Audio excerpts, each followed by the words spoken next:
Are we live?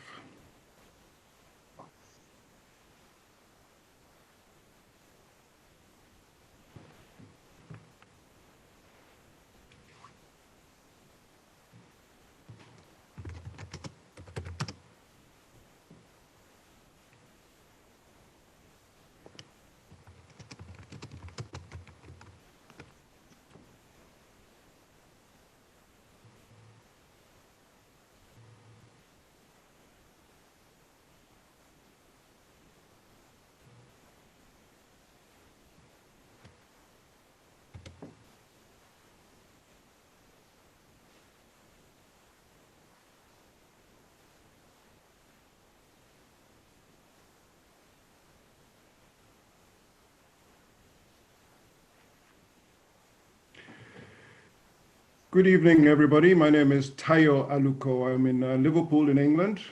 Welcome to the inaugural event of BlackFest Digital 2020.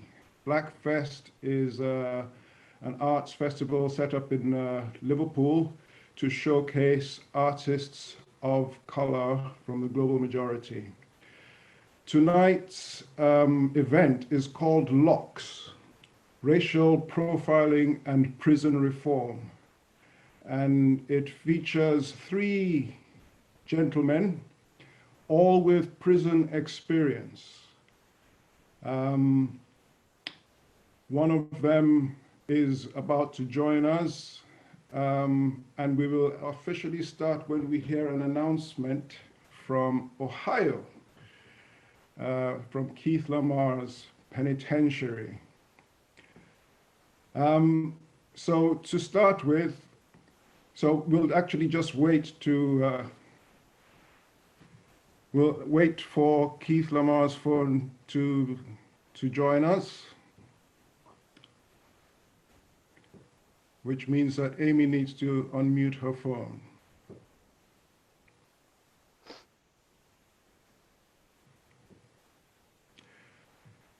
While we wait, I will tell you who we've got on the program. We've got, first of all, Ashley Nugent, who will also unmute his phone.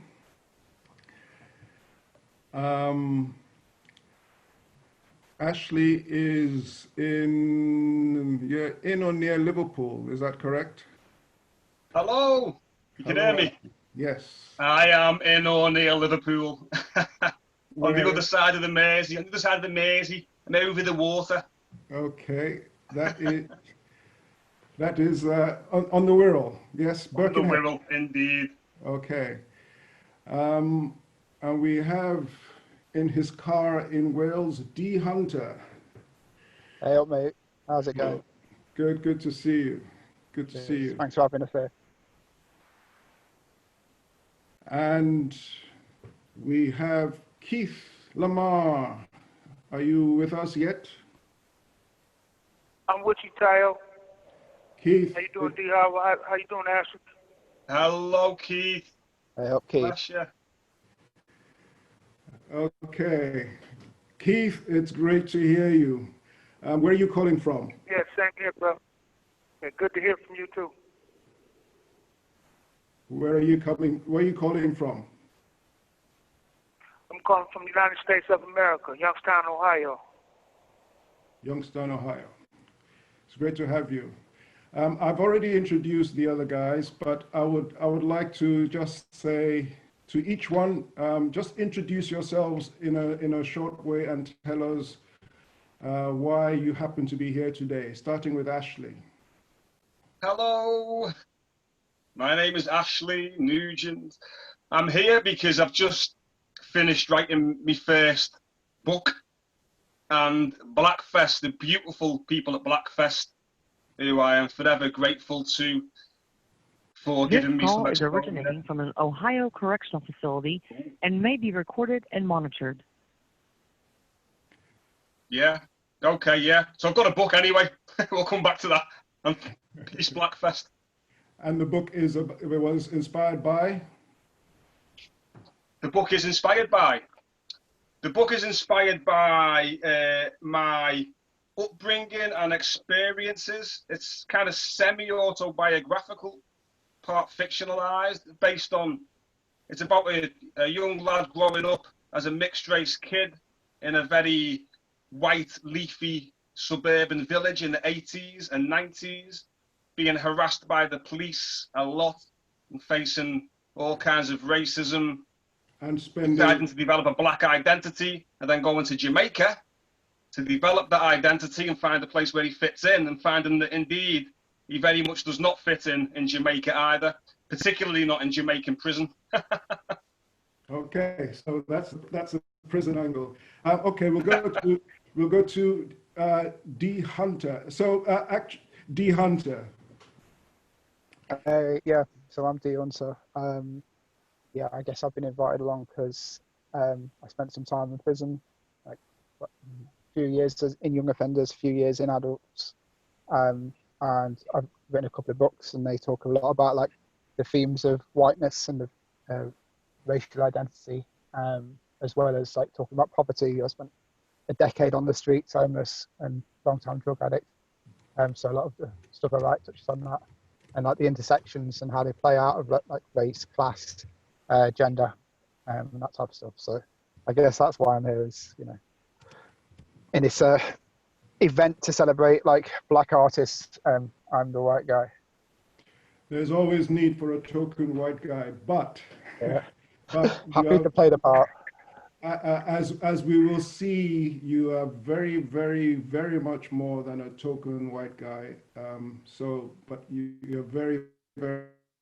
And Keith Lamar, introduce yourself and tell us how you happen to be where you are, or how you happen to be here with us today. Well, I come as an invitation from Tayo Aluka, who informed me about this exchange. As you said, my name is Keith Lamar. I've been in prison for 31 years now, over 3 decades. I've been on death row for the past 25 years, and in solitary confinement 27 years. And so as a result of a prison uprising that occurred in the early 90s, 1993, in a maximum security prison in Lucasville, Ohio. I'm innocent of the charges for the crimes for which I was convicted. I wrote a book called Condemned to kind of talk about what led up to me being convicted and sentenced to death. And I explained a little bit about the legal situation that I underwent when I refused to accept a plea bargain. And I talk about the struggle that I've been caught up in over the past 27 years, just trying to hold on to my sanity as a result of being in solitary confinement, and trying to find my way forward in a situation that is pretty much steeped in darkness. And so that's what I've been doing over the past 27 years, finding my way, and then learning how to write so I can tell other people about this experience I've underwent. So yeah, that's what I try to lay out in my book, Condemned. And hopefully we get to talk a little bit about that. Yeah. Great, thank you very much. So the official program starts with the launch of Locks, which is Ashley Nugent's book, which I have a proof copy here. Says not for resale, and that's because it is only just being published and printed right now. So as you have said, Ashley, this is based on your life experience. It is a novel that you have written based on your life experience, correct? Not a memoir. Yes, I guess if it had been all true, you would call it a memoir. The thing that occurs... This call is originating from an Ohio correctional facility and may be recorded and monitored. Amy, you can mute me while they talking, okay? That way we won't hear that recording over and over again while they interrupt them. Sorry about that. No, actually, you're the one that has to unmute yourself because I am muted. Oh, yeah. Well, there's nothing I can do about it then. Oh, don't worry about it. We'll cope with it. It's fine. Okay, Ashley. Sorry about Yeah, that. it's fine. We'll crack on. So yeah, it would be a memoir. The thing that happened, you know, the experiences growing up, most of them are either true experiences or based on things that happened. The experience of going to Jamaica again in 1993, which is an interesting coincidence, Keith. This is based 27 years ago as well. Going to Jamaica in 1993, getting in some trouble. I was 16 years old, trying to establish what this black lad identity that's kind of thrust upon you is, because I didn't know many black people. I wasn't from a black community. But I was told all my life, oh, you're coloured, or you're half caste, or you're black, or your dad's black, or you're this, and then it was all the racial epithets, the slurs start coming in, and then the police start harassing, and you decide, well, okay, I have to decide what this identity is. Then, if you are so insistent that I am different to everybody else around here, then what does that mean? So I have to look for role models in the media. In the 90s, the 80s and 90s, they were quite thin on the ground. It was a big thing in my house when Trevor McDonald first presented the news. I'm too young to remember, but my brother and sister got called downstairs to come and look at the TV because it was such an exciting moment that a black guy was presenting the news. So, you know, obviously in those days, I looked to rap music and hip hop. I looked to Bob Marley and reggae music. And you looked to America because it was American movies that were on the telly. It was American movies that we saw. And let's face it, most of the black people in American movies in those days either got shot in the first 5 minutes, or were gangsters, pimps, or people getting the door kicked open, or indeed, is anybody old enough to remember those Tarzan movies where the black guys in the jungle get thrown over ravines every week? You can't find them anymore. I've tried looking for them. You can't find them anywhere. So, you know, yeah. So I went to Jamaica. I got in some trouble. I got into a fight. I got mugged. Then I got stabbed. Then I got arrested. Let me ask you to read from the book, which actually tells some of what you were going to say. So can you read from the first section? Yeah. So I've chosen this bit from the beginning because I think this kind of just sets up the tone of the book quite well. And it starts with 1993, Keith. So 1993 was the year of the Malcolm X movie and Snoop Doggy Dogg's debut on Dre Day. Black people were popping up all over the place. There was a time when the only person on telly that everyone in school could say that I looked just like was Trevor McDonald. By the time 1993 came around, I'd been told that I looked like Frank Bruno. I'd been accused, and I do say accused, of looking like Andy Peters. And once, this one kid even said that I looked exactly like Andy Peters. And one time, this one kid accused me of looking like Mr. Motivator. So I thought that Joe Sherry was genuinely trying to be nice when he said, "You don't look nothing like Mr. Motivator. Don't listen to them pricks." He went on, "You're not even a proper black.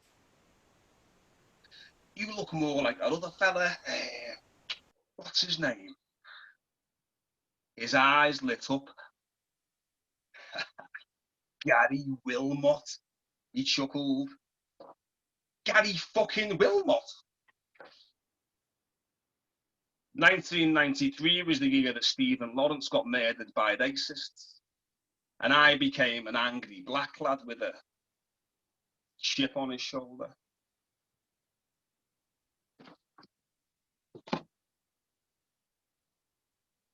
This call is originating from an Ohio correctional facility and may be recorded and monitored. Perfect timing. Perfect timing. And so you decided to go to Jamaica, and what happened?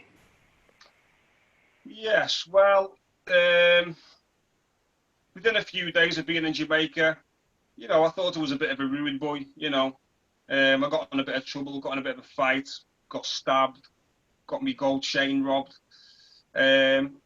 Annoyed the local cops, I guess, just by being a English boy coming over here thinking you're a rude boy, you know, bleeding all over the back of their patrol vehicle. They didn't want to let me in the patrol vehicle because I was bleeding too much.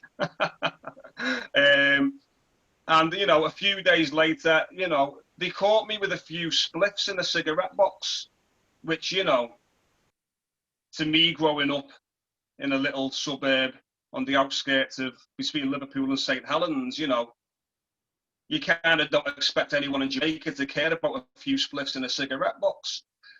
So, but they, you know, they banged me up for the night, and I thought that'd be that. And then they found a reason why, because of my age, they had to keep me for a few more days and take me to something called family court.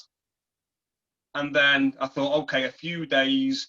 They sent me to this place where I was banged up with a few lads, young guys, in a place called Barnett Street. And I thought, okay, that'll be that. A few days banged up. You know, I've been in the cells before in England. It's no big deal. I had to fight these guys off, stop them from taking me boots off me and taking me shirt off me and taking me pants off me and making me pull me pants down to show them I didn't have any money. But hey, it's only a few days, we can deal with that.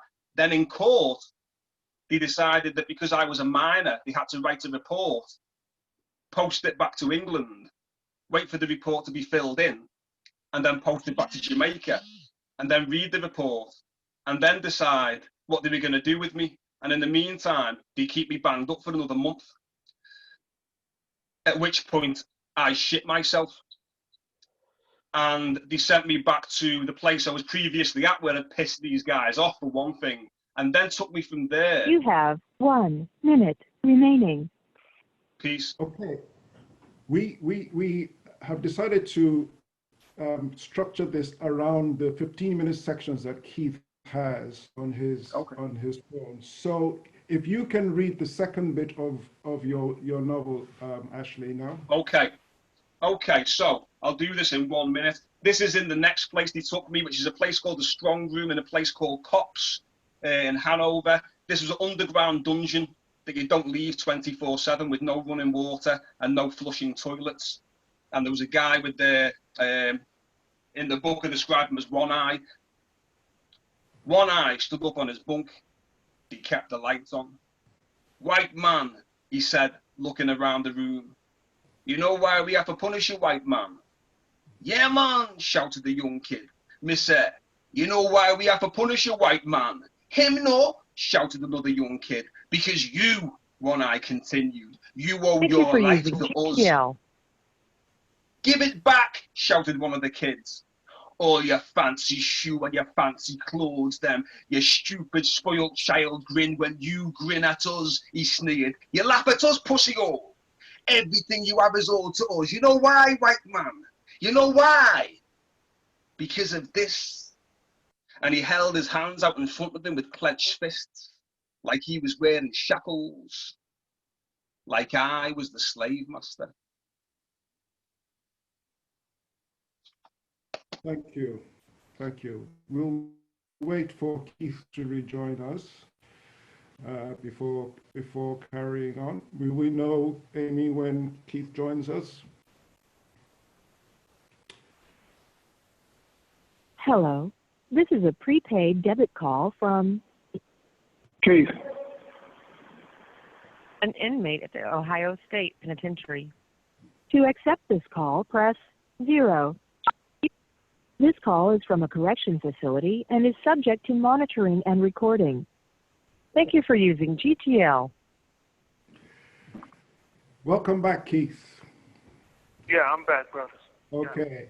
Yeah. I'm sorry you missed the end of Ashley's reading, where he was talking. Yeah, I'm enjoying the whole story. I'm enjoying listening to him explain everything. Yeah. I'll get you a copy. The last part. Yeah, man. Yeah. I was going to ask you to do that, but I'll wait to the end. We exchange information and whatnot, and make sure we get each other's books. Definitely. Yeah, but I'm enjoying it. Go ahead. Okay, so actually, while you were in Montego Bay prison or in Jamaica, you were known as a white man. Yeah. Here in England, you were black. Yes. Your mother Scottish, right? Yes. Okay. So that's a thing that many people of multiple heritage face. You know, they don't necessarily fit in various places. Thank you very much for that. And locks, when is it going to be ready? A story based Locks. on true. Locks But that's will be ready. Shameless self-promotion, folks. Locks will be ready around about fucking now. Go and get it. This call is originating from an Ohio correctional It's facility just gone up on and may be Amazon, recorded folks. and monitored. Thank you. I'm glad she keeps reminding us of that. Yeah, it'll be up. It's up on Amazon now. Yeah, available, and you know, it's available on paperback and ebook. And I'm going to put the ebook up for $2.99. I think, just for a short period, a very short period, maybe a week or so. So if you get in there now for the ebook, you'll get it cheap. Then it'll go up to a normal price. Okay. Thank you very much. D. Hunter. Yes, ma'am. Good to see you. You are a white boy. Yes, I am.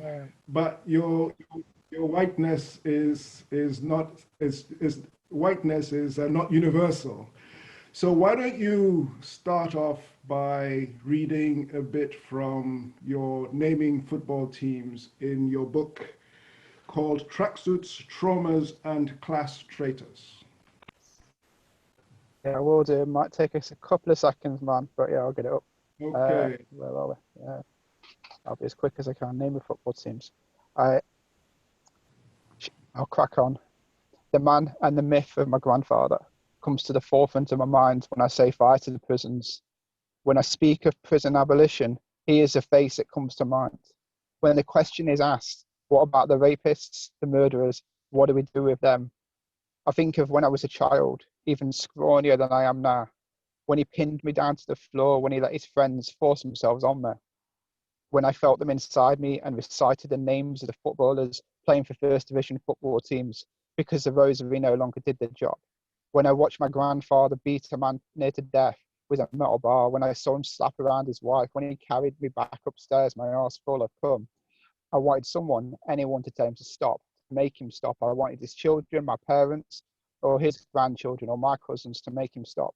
I wanted our neighbours to get involved, but they didn't. Maybe my family couldn't. Their histories having that familiar legacy of institutional and structural and then interpersonal violence.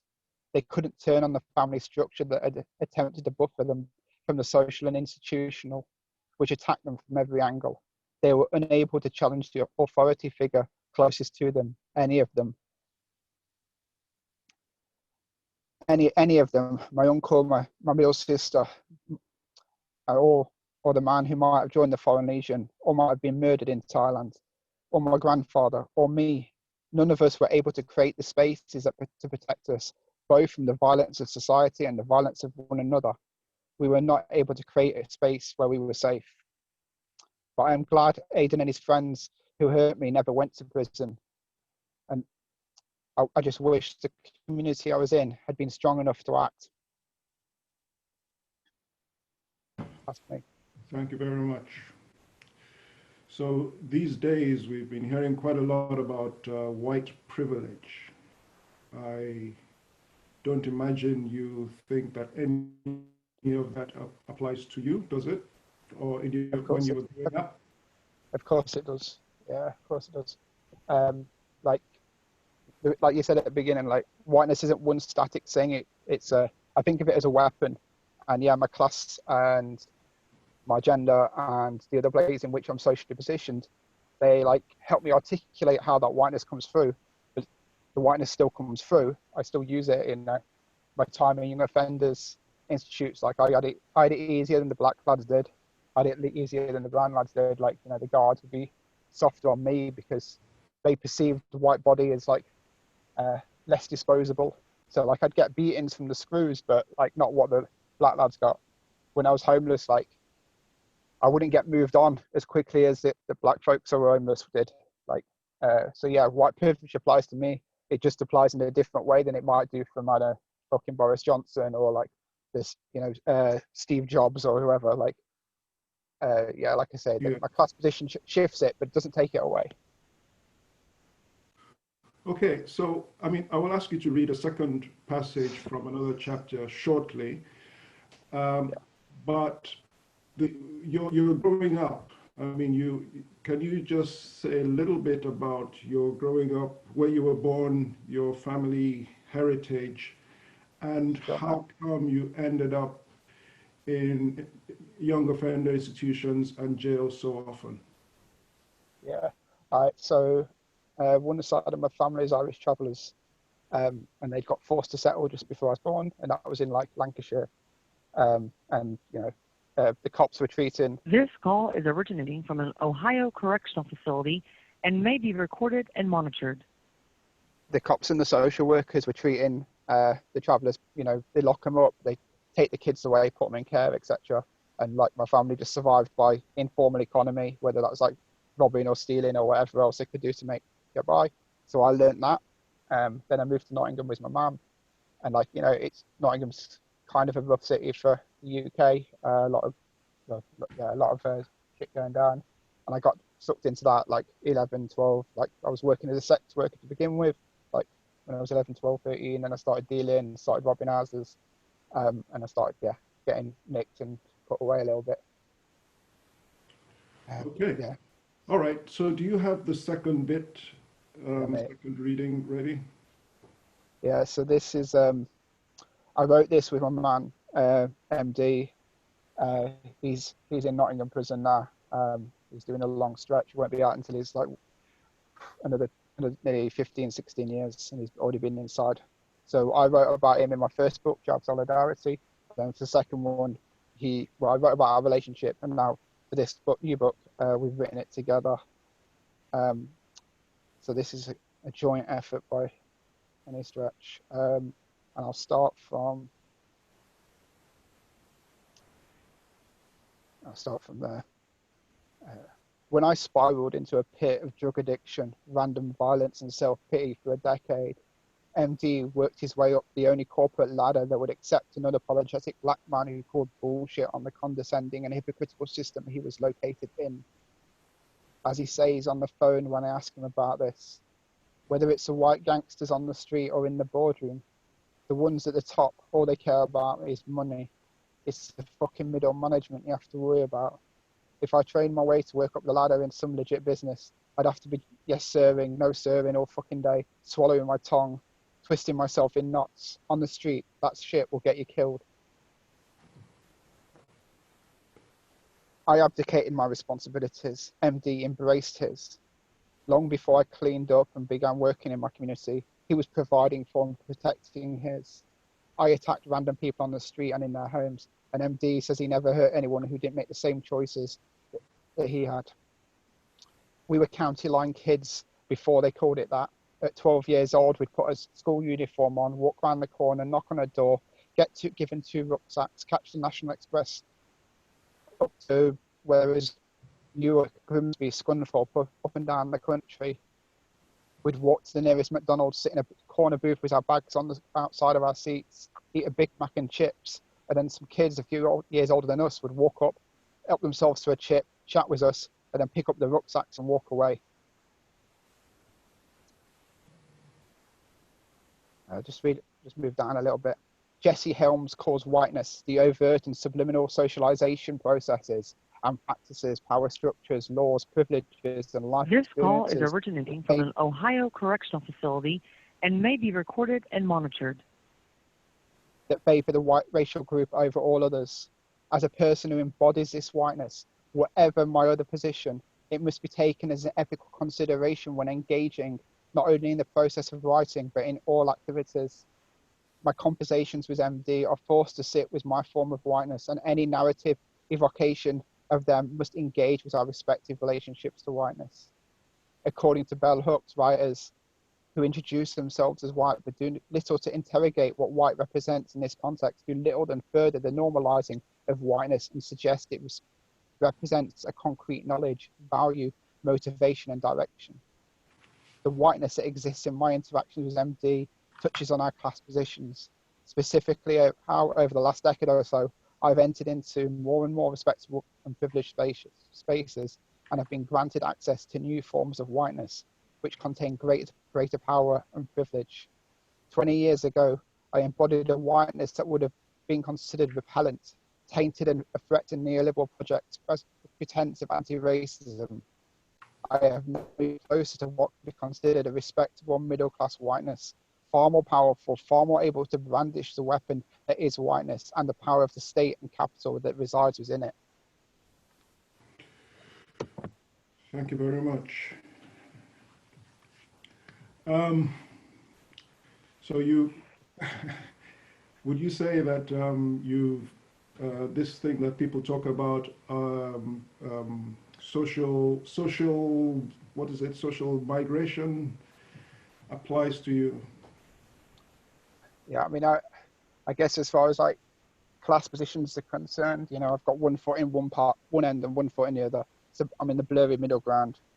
You know, I go to university and do all right there, and there's some certain spaces I can enter into, but there's also like access to resources, and like I still don't do well with fucking cops. Yeah, so you know, there's a little bit of migration there, but it's more in like a no man's land. But that's better than that being in the land where you get fucked all the time. So now, MD went.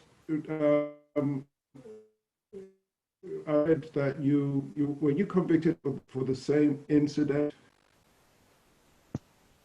No, we didn't get done for the same things, but we won very similar. Like we were all close. We were doing similar things, but he took it a lot more seriously and got down with it, and I just kind of flailed around and used a lot of drugs.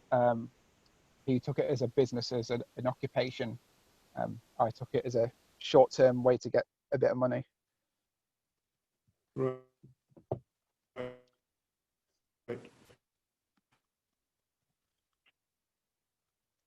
But his blackness, yes, it's to do with his blackness. Yeah, I mean, I guess he knew that he couldn't take it as a joke, as a bit of crack, like I could in the same way. Like, you know, he had his family to take care of, and he also, like, you know, I don't know how my mind worked when I was like 12, 13, 14, but I definitely kind of thought, like, you know, all the people in power like look like me, like their laws aren't going to hit me as hard as like they're going to hit my like MD. And it's true, like they didn't, you know. So like in the latest book, I talk about like You an assault have I committed, 1 minute remaining. like quite a violent assault, and I got 2 years for it. Like, you know, which was I only did one of them, which was like, yeah, MD would and many other black dudes wouldn't have got the same. They'd have been. I saw like black lads growing up like do far less egregious commit far less egregious harm and get far shorter sentences. So, you know, it was always very clear that I was getting the lucky end of it, whatever other bad shit went down. Yeah. So, in prison situation, white privilege pertains, even among people who are uniformly poor and disadvantaged system. Yeah, for sure. What do you say? So I'm not quite hearing what Ashley, you're saying. any Thank you for using GTL. Okay, so we're going to wait for Keith to come back to us. In the meantime, I'd probably YouTube, and there are chats going on. People are probably posting questions to be done is that the questions will be fed to me, weighted more towards Keith than to Ashley or Dee, but questions for the two of them will also be welcome. And when Keith joins us again, we'll Hello. talk to him. This is a about prepaid debit about call his from. story. This call is from a correction facility and is subject to monitoring and recording. Thank you for using GTL. Are you with us, Keith? Yeah, I'm back, fellas. Yeah. Okay, welcome back. So this is your section, Keith. Oh, okay. Good. You've already told us why you are on death row, and I'm holding up a copy of your book, Condemned, which you wrote in 2014, published in 2014.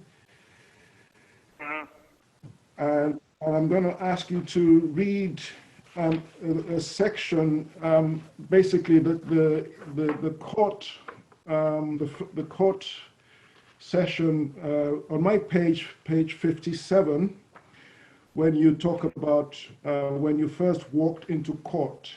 So if you can just set the background to what this particular hearing was about, when I walked through the doors of the courtroom. Oh, okay, yeah. And you want me to read up to what? From there to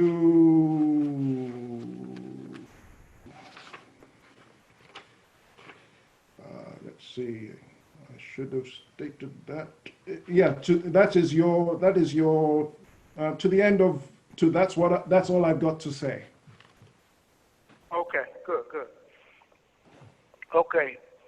When I walked through the doors of the courtroom, I was stunned by the standing room only crowd who had assembled. Just a minute, Keith. I'm sorry. Okay. Can you set This call is originating from an Ohio correctional facility and may be recorded and monitored. Can you set the context, Keith?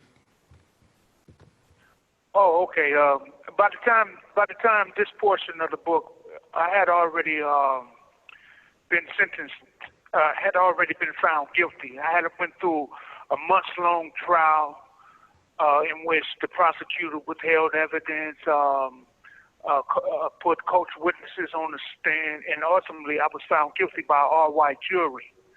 During the whole proceedings, the courtroom was virtually empty the whole entire time. No one was there besides my attorneys, the prosecuting attorneys, and the judge, and the court reporter, the stenographer, and the deputy who was there for security purposes. So it was pretty much a vacant room, basically. And the prosecutor put on his case, and my attorneys, we called witnesses and whatnot, and I had been found guilty. And now, after a few weeks, I was coming back to the courtroom to be handed for the sentence to be handed down. And so the judge was going to make the determination whether or not he was going to sentence me to death or not. You know, my attorneys and I pretty much, we thought or felt at that particular time that it was a foregone conclusion, and yet we still had to go through the motions. And so I'm walking into the courtroom now to receive my sentence, and yeah, that's where I'll pick up at. When I walked through the doors of the courtroom, I was stunned by the standing room only crowd who had assembled. I stood staring at a sea of white people. Where did they come from? How did they know? It felt like I had been escorted back to the 1800s to witness a lynching. None of them had come to hear the evidence or to learn about the case. After all, that was unimportant. What mattered now was that someone was about to swing, pay the price, and that someone was me. When the judge asked if I had anything to say before he pronounced his sentence, I stood up and spoke my piece. To begin with, I already know that there's nothing I can say that hasn't already been said. But being that this is my life, I feel obligated to say something. Seems like everybody has something to say and everybody has an opinion on what they feel should be done with my life. Well, I want to say what I feel about my own life and whatnot. First, I want to say that I'm not unmindful of the great responsibility that you have. But I'm sure it's not your first time, and as you continue to serve, that it won't be your last time. What has happened to me here, it doesn't exist in a vacuum, and it's real to me. And I realize this moment right here is only going to be lived just one time. Whatever happens after this point on, I'm going to have to live with it. Your life will go on, my life will go on, for however long that life may be. But first of all, I want to say, I want the record to reflect that I stand unbowed and unbroken by what has been allowed to transpire inside these walls within which I saw justice. I want the record to reflect that I have absolutely no faith in the system and no faith in the power that will permit such a miscarriage of justice to take place. And though I stand here convicted of 9 counts of... This call is originating from an Ohio correctional facility and may be recorded and monitored.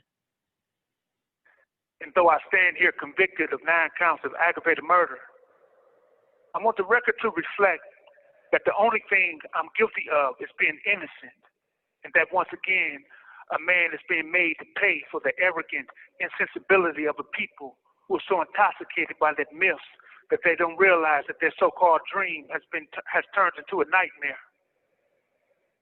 Whether you realize it or not, I know right now in the United States, you have 1.5 million people incarcerated, 2.8 million on probation, and 671,000 people on parole.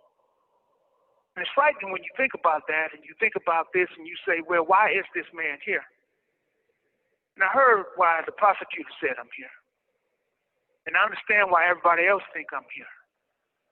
But I'm here because I'm expendable to a society that has become so desperate to thwart the threat upon their precious status that they will stand by and watch an innocent man be killed. Killed by the same system that would have us believe that killing is wrong. What kind of justice is this?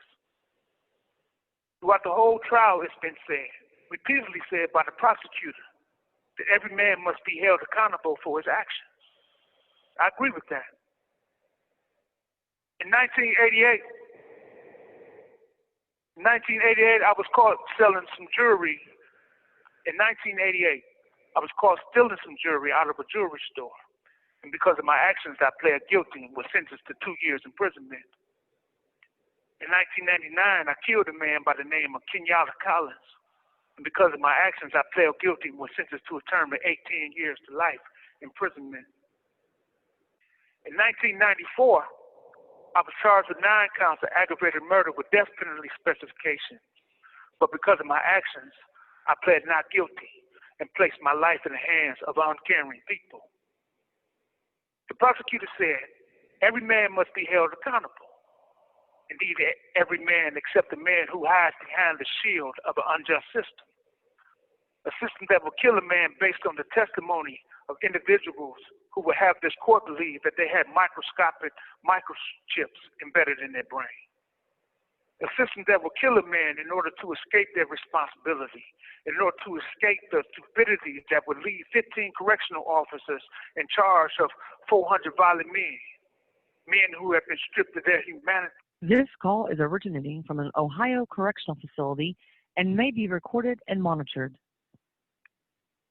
A system that will kill a man in order to escape their responsibility, in order to escape the stupidity that would leave 15 correctional officers in charge of 400 violent men who have been stripped of their humanity and left to live like animals, unworthy of respect, unworthy of understanding, and unworthy of reason. We sit here and we judge people, not understanding what they go through. not understanding what they underwent, and we just discard life like it's nothing. I know this probably sounds ironic coming from me, but my world and the world that you live in, it's not the same world. At least it doesn't seem like it to me. And I can go on and on and on, and I could beg you not to kill me, but my faith isn't going to allow me to do that. I just want the record to reflect that my faith is in He who created me, and that I'm not governed by the man-made laws or the laws that have left me to live with death my whole life. I've been living with death my whole life. Within the confinement of prison, I found myself, and I'm not willing to sacrifice myself or belittle myself or bow down to something that I don't believe in. And I don't believe in what took place in this courtroom. The prosecutor hid evidence. He coached witnesses. He did numerous things. But every man must be held accountable, except you are right now on this day. But this ain't it, though. This ain't it. That's all I've got to say.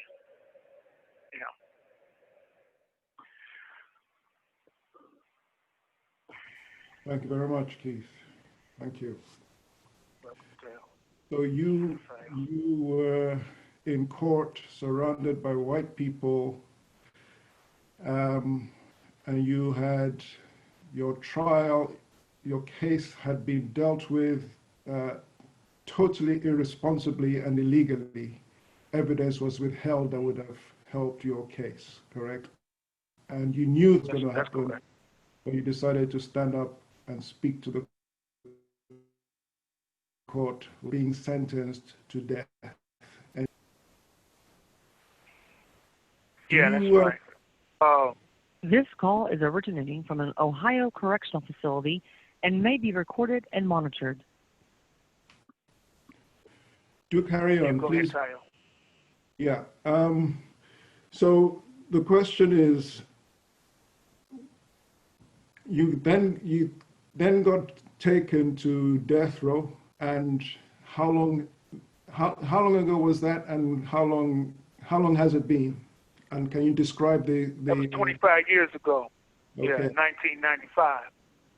And can you describe the circumstances that you live in, the surroundings, the space? Yeah, before I even got to death row, and the reason why I felt it very important to stand up and speak for myself is because I had been instructed by my attorneys to remain quiet throughout the whole proceedings. While this whole charade was being put on, I was instructed to keep my mouth closed. And so that was the first time I had actually been given the opportunity to stand up and speak on my own behalf, and I felt that I would be remiss not to do that.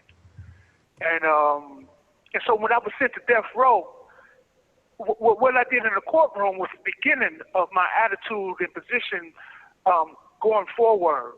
When I was brought to death row after I was sentenced, before they brought me into death row proper, and I described this in the book as well, I had decided that I was going to resist all the way through, that I would not go willingly along with this process. And so as soon as we entered in death row, I stopped walking, and the guards who were escorting me at that time had to drag me to death row. I just stopped, became limp, and I made them drag me all the way to my death row cell. And from the moment I stepped into that cell, I've been trying to fight them, but of course, the tools I've had to fight them with is like caveman tools next to nuclear weapons, basically, in terms of the resources and whatnot. But I was 25 years old at the time, and the things that I needed to do in order to fight these people, I've been gradually developing and acquiring over the ensuing decades that I've been on death row. But it was like being Tayo. I'm not exaggerating, brother. It was like being thrown into the middle of the ocean, basically. And these little pieces of driftwood that was floating by, I was grabbing onto anything that I could to try to keep from drowning, basically. And they threw me. You have 1 minute remaining. Yeah, they threw me into the situation, never expecting that I would one day be able to. This call is originating from an Ohio correctional facility and may be recorded and monitored. and just a comment about the recorders, the constant interruption of this recording coming in to remind me that I'm in prison. That's what this is all about, basically. As if I can forget, as if anybody can forget where I'm at. But it's not enough to say at one time. You have to keep saying it over and over and over again to drill it into your head that you're black, that you're a nigger, that your life doesn't mean anything. And that's how the system operates over here in America. And what I'm picking up from listening to Dee and Ashley is that this is how poor people are treated all over the world. It's a modus operandi. It's a way that, how power operates. And, I'm finding a lot of similarities. It's interesting to listen to these guys that live in different countries and whatnot. Thank you for using GTL. Okay, so Keith will join us again. I'm going to give Ashley and Dee opportunity to ask Keith a question if you so wish. When he joins us again. Well, actually, I think I'll probably leave that toward the end, because I'm going to ask Keith to tell us a story of another occasion in which, like speaking up for himself in court, he decided to take matters into his hand. Okay, so he's not quite here yet. Any thoughts, Ash, on what you heard? Yeah. My mind is awash with thoughts and just sadness, But obviously, in this country, we are brought up on American culture. We are very much Americanized, We grow up watching American movies and listening to American music, and when we start studying, or when I went back to college after getting absolutely fuck all from school, and at 20 Hello. years old. This is a prepaid debit call from Keith. This call is Keith. from a correction facility and is subject to monitoring and recording. Thank you for using GTL. Hi. Okay, I'm back, fellas. Okay. I'll let you crack on, Tayo. Yeah, please carry on, Keith. No, I was just commenting on the similarities. It's interesting to hear Dee and Ashley speak about their personal experiences, because that's one of the things, and what's so important about having this exchange is that all of us how power operates, it makes us feel isolated in our suffering, in our struggles, and also in our overcoming of those struggles, so that we never arrive at the realization that by utilizing our agency has power in it. I was listening to what Ashley was saying, and even what Dee was saying about white privilege. I hopefully we get the opportunity to talk about those things, because, I've been dealing with and examining those very concepts and themes over the years as well. But just to sum up what I was saying about me being thrown on death row as a 25-year-old, I didn't really have the equipment, let's use that word, to actually deal with the magnitude of the situation that I was in. This call is originating from an Ohio correctional facility and may be recorded and monitored. I had to learn how to read the law. I had to learn how to write, basically, in order to just tell my story. And these people put every obstacle they could in my path to kind of hinder me from doing these things, to hinder me from speaking out on my behalf. But one of the things that I've learned from speaking out, from writing, from having exchanges as the one we're having right now, is that if you speak out who you are, you'll find that you are not alone. And that's a quote by Richard Wright that I always share with people, because I think it's important what we are doing right here by reminding each other that we are not alone in our struggles and whatnot. So yeah, I'm really excited about this, man. I think it's real important what you're doing, Tayo, and I just really, really appreciate it, brother. Yeah. Thank you. Now, I want to ask Dee about what part of Ireland was your family from? You're currently muted. If you unmute yourself. I mean, like I said, they were travelers, so we moved around a lot. But County Clare was mainly like my granddad's side, and my grandma's side was Killarney. But yeah, they moved around a lot. Right. The reason I mentioned that is because Keith tells a very interesting story about how a particular figure in Ireland helped him in his struggle against the authorities. Can you speak to that, Keith? Yeah, that prisoner's name is Bobby Sands. I'm sure you've heard of him, D. Bobby Yeah, Sands. absolutely. Yeah. Man. Yeah, Bobby Sands. He was a prisoner in Long Cash. He was a part of the RIA, and he and the comrades had undertook a hunger strike to get the British government to acknowledge them as enemy combatants as opposed to common criminals. And that particular story had an impact on me because that's similar to how I felt in relation to me being falsely accused and sentenced to death. I felt like that this was an unjust punishment and that I needed to respond in any way that I could. And Bobby Sands, read this story, provided me with some ammunition, some means by which to do that, to stand up and fight for myself, even if I had to starve myself as a form of protest, which I did, and it worked out in my favor. So, yeah, Bobby Sands, learning about him in this story helped me out a lot. Say that again, Tayo. Protest against what in particular? This call is originating from an Ohio correctional facility and may be recorded and monitored. More time if you could. What was your protest hunger strike about? Oh, my hunger strike. Well, when they sentenced me to death, which is basically the highest penalty known to man. You know, they don't have a capital punishment in Europe, but that's the highest penalty under the criminal justice system, and they had given me that.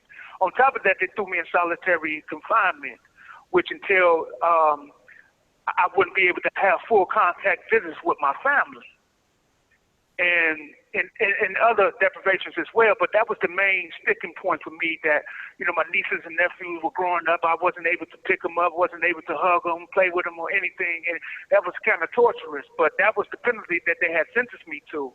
And we had went 18 years without being able to touch our family. We filed a civil suit against the state to try to force them through the courts to allow us to have full contact visits with our families. And that didn't work out the way we had hoped. And, you know, I, of course, appealed to the warden that's here in the prison I'm at. That didn't work. And finally, after I read about Bobby Sands, I went on a hunger strike. And we achieved, along with two other guys who are on death row as a result of the Lucasville uprising, and we achieved in 12 days what we couldn't achieve through all those 18 years. And 8 years of which we spent in the courtrooms trying to litigate. So in 12 days, Tayo, we achieved something that we couldn't achieve in all those years. And that's because the system isn't designed or isn't set up to deliver you to solutions. It's really set up to frustrate your energies and efforts to make you feel as if you have done everything you can do and then just give up. And that's how the system is set up. But that was one of the things that I wasn't willing to give up. I wanted to touch my family, and, you know, thankfully, before the coronavirus came into play, I was able to hold and hug my family again, and that's through reading Bobby Sands' book. Yeah. That's great. So it's wonderful that a book about a prisoner on the other side of the world can inspire you and actually help you. And what you haven't said is actually how the campaign, how the public knowing and rallying around you in the campaign helped. Can you speak about that?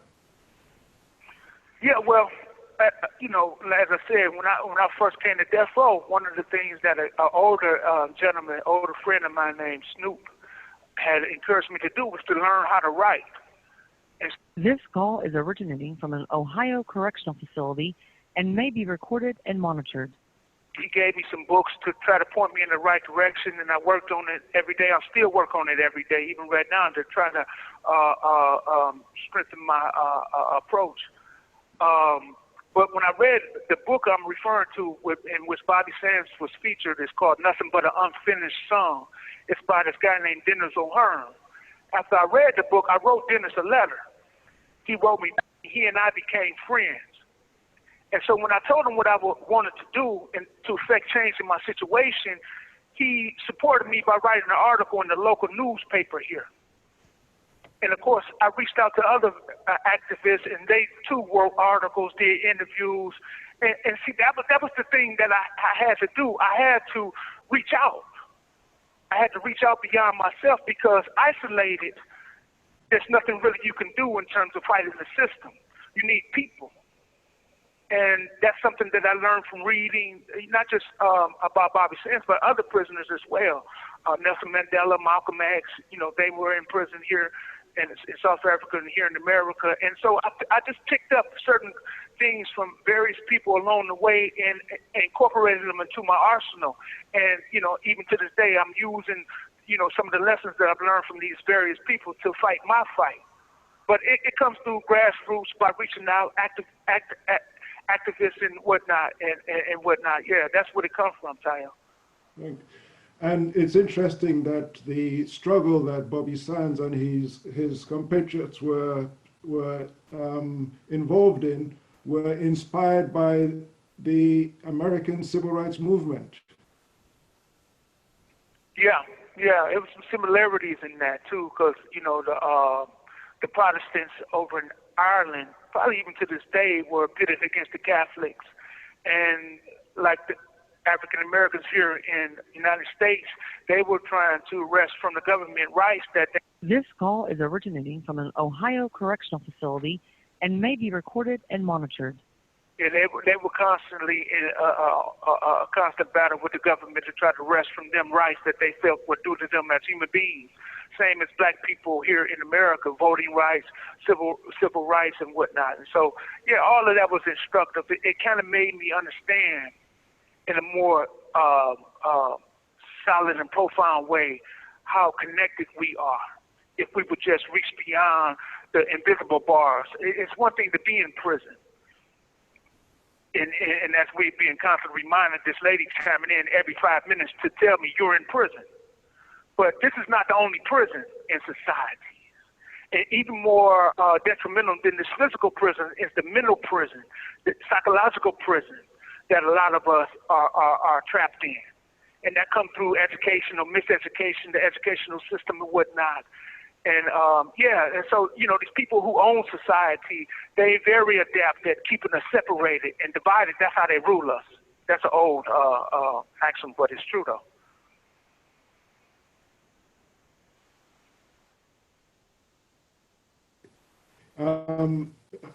To become such a education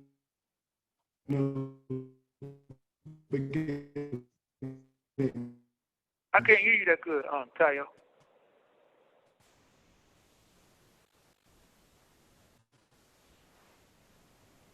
Amy, can you hear him? He's frozen right now. Maybe Ash, you could ask your question while Tayo's frozen. You were going to ask a question a while ago. Ash, you were interrupted when Keith went off. So I was asking about your reaction to Keith's story. Say about how you come to would you say that you grew up poor, Ashley? Did I say that I was poor? Yes, I mean, in my upbringing, were you in the system because of poverty? No. What was it? My mum and dad came from, nothing in Scotland and Jamaica. Really came from nothing, but they were aspirational, intelligent, hard-working, beautiful people. And they got in the NHS, and as we all know, working in the public sector in those days, there were opportunities to work your way up the ladder. And they pushed and pushed and pushed and pushed. And my mum became a matron, and my dad became a lecturer. And, you know, I'd say they did fairly well for themselves. You know, we had, I discussed this in the book, we had 4 bedrooms, a double garage. You know, they had an ensuite bathroom eventually, you know, a Ford Granada, which was quite a thing in the 80s, you know. But you ended up in the, how, why? You're asking me why I ended up in trouble when I wasn't brought up in poverty. You see, I'm just trying to sort of contrast with Keith and Dee. I understand what you're asking me. You know, a lot of the people that I grew up around ended up in all kinds of trouble and violence and drug dealing and in prison and all kinds of craziness, because the way the system oppresses people is not just to do with poverty, and indeed the way the school system works made us feel like idiots, because we couldn't do the sit still and listen to me talk at you all day while your ass hurts and you are bored shitless, as we weren't very good at doing that. You have 1 minute remaining. So We are made to feel unintelligent. Yeah, okay. I wonder whether Keith can actually respond to. I'm gonna call right back. Maybe we'll have a better connection. So I like to chime in. I'll call right back. Go ahead. Okay. All right. Thank you for using GTL. Ooh, yes. So I'm sorry. I'm told that my internet connection is not great, but we'll soldier on. So when Keith comes back, sorry, Ashley, to keep cutting you off. Don't be. Because it's important that we hear from Keith as much as possible. Exactly. What I'm going to talk about next with all 3 of you, and I'll wait for Keith to join us, really is about what you do with yourselves now and your prison experiences, and how you give to society, give back to society. That word back is probably optional.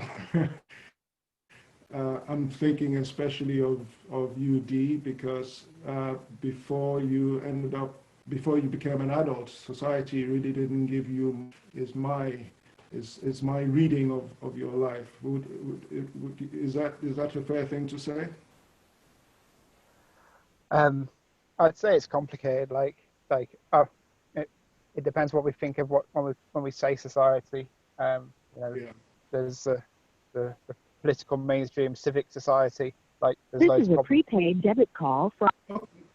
This call is from a correction facility and is subject to monitoring and recording. Thank you for using GTL. Welcome back, Keith. All right, so in this section, I want to go into what the 3 of you have done with your lives, even from death row, Keith, what you do to give, and what Ashley and Dee have done. So let me start with Ashley. So what do you do? Tell us about Rise Up.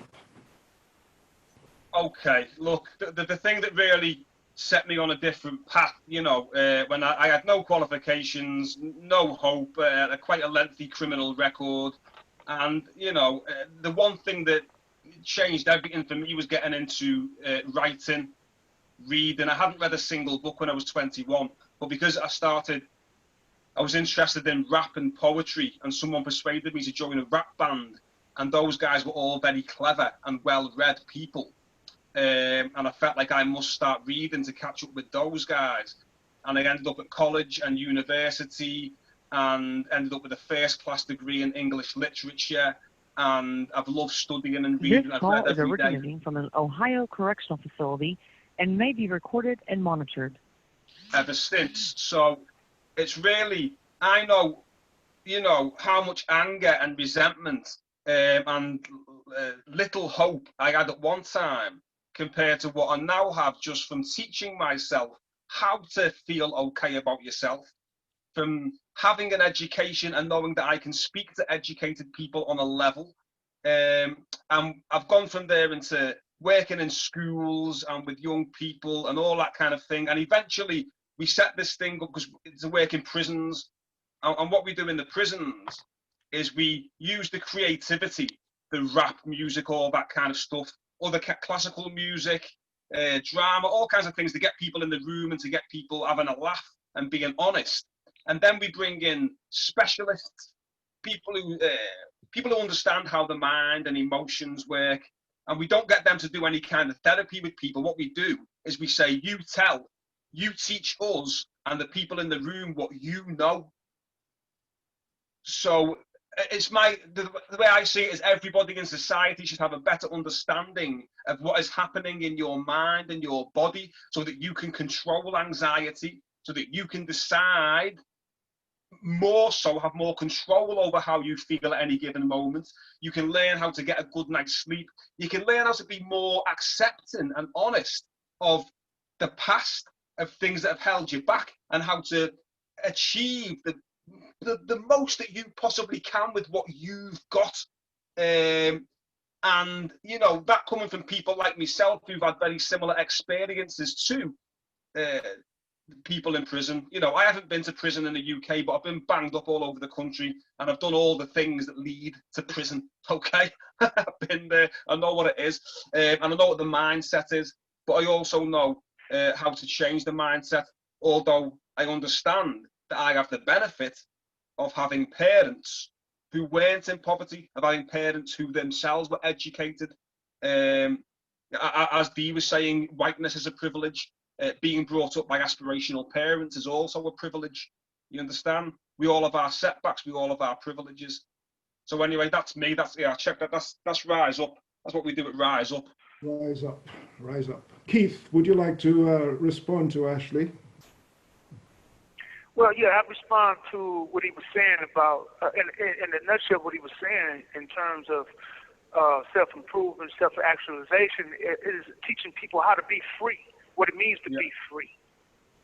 You know, that's not something that we are generally taught in public school, how to care for yourself, how to direct your life and whatnot. And so that's one of the things, you know, a few years back when I was able, the first chance that I was able, in other words, the first chance that I have capable people in my life, the first thing, you know, because people always ask me, what can I do for you, Keith? And, of course, my legal situation is the most pressing thing. But one of the other things that I really want to do, because, you know, I can die tonight in my sleep. You know, that's just one of the things that come with being alive, is there's no guarantee how long, you know, you will live. And so, I don't want to wait until I get out to start sharing the things that my experience has taught me. And so I started a nonprofit to get books into at-risk youth, to get books into juvenile individuals who are in juvenile. This call is originating from an Ohio correctional facility and may be recorded and monitored.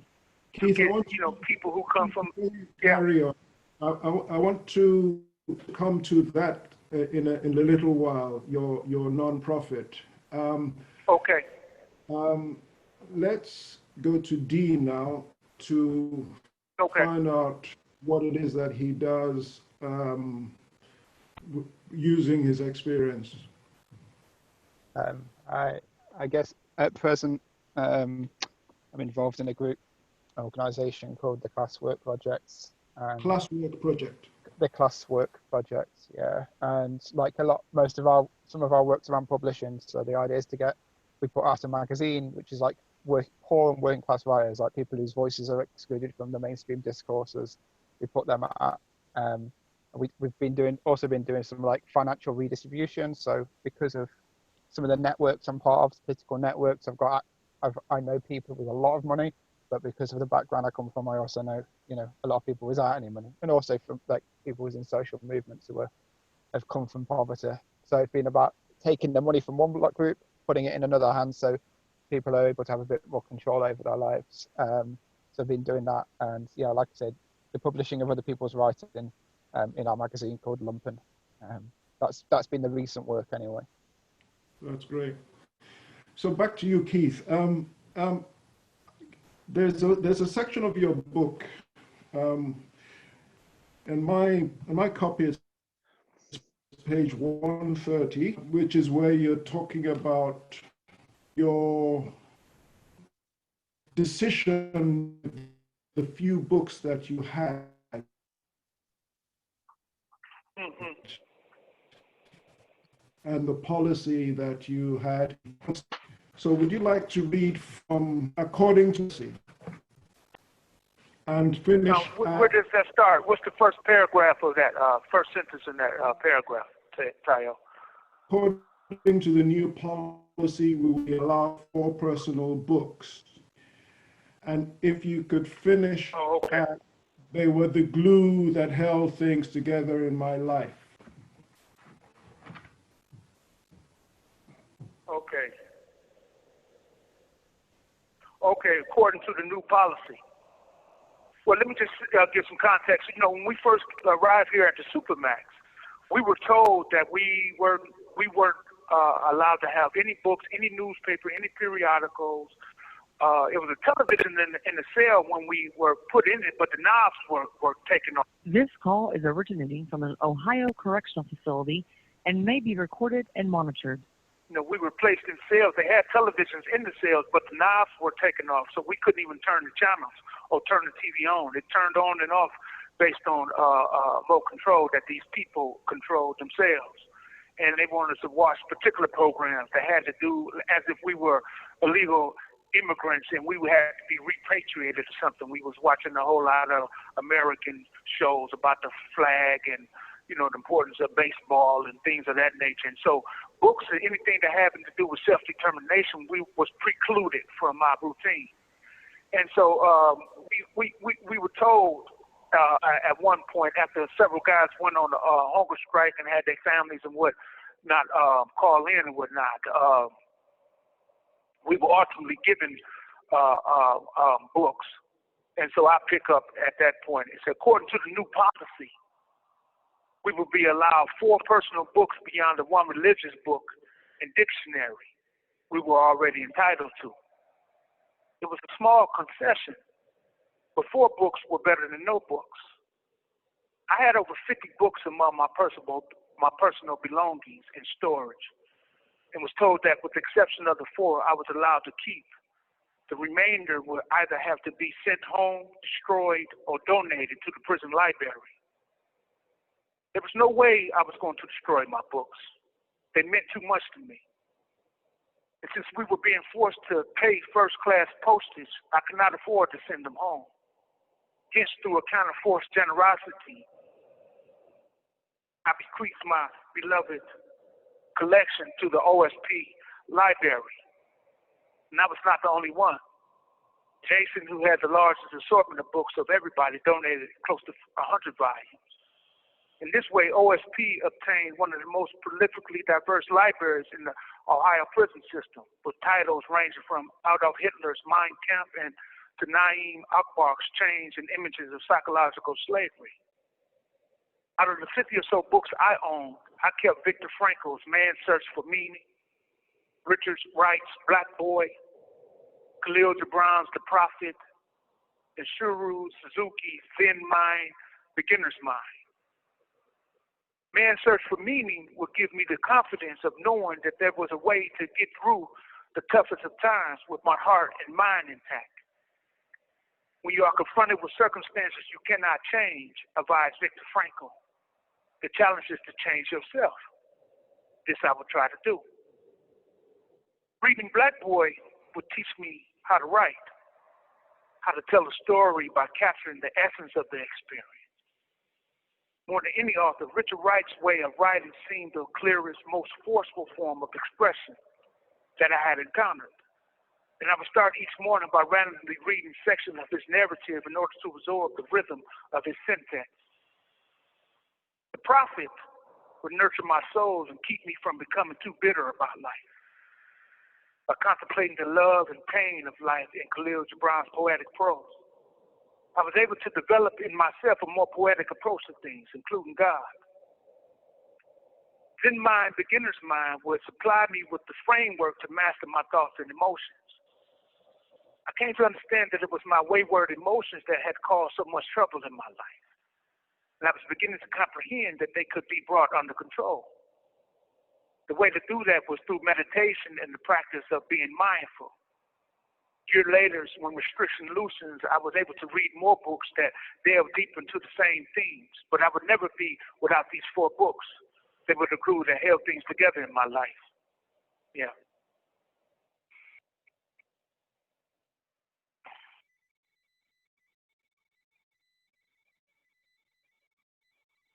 Hello?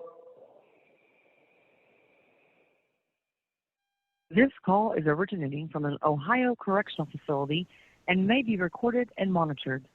Still there, Ed? Yeah. Thank you for that. It's amazing that you write like that, having not been able to read and write when you went into prison, and you credit Richard Wright for being your teacher in reading and writing. And so tell us how you go from Richard Wright to Native Sons. Native Sons, of course, being another book that he wrote. Yeah, Native Sons is a book by Richard Wright.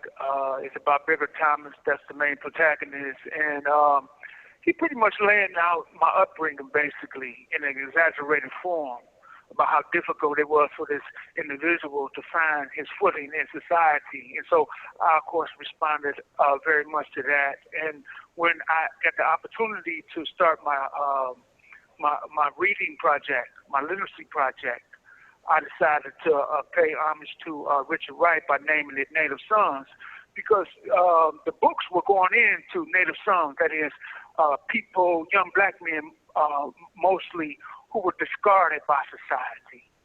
You know, I agree with something D. Hunter was saying earlier, or even Ashley was saying earlier, that it's deeper than just economics.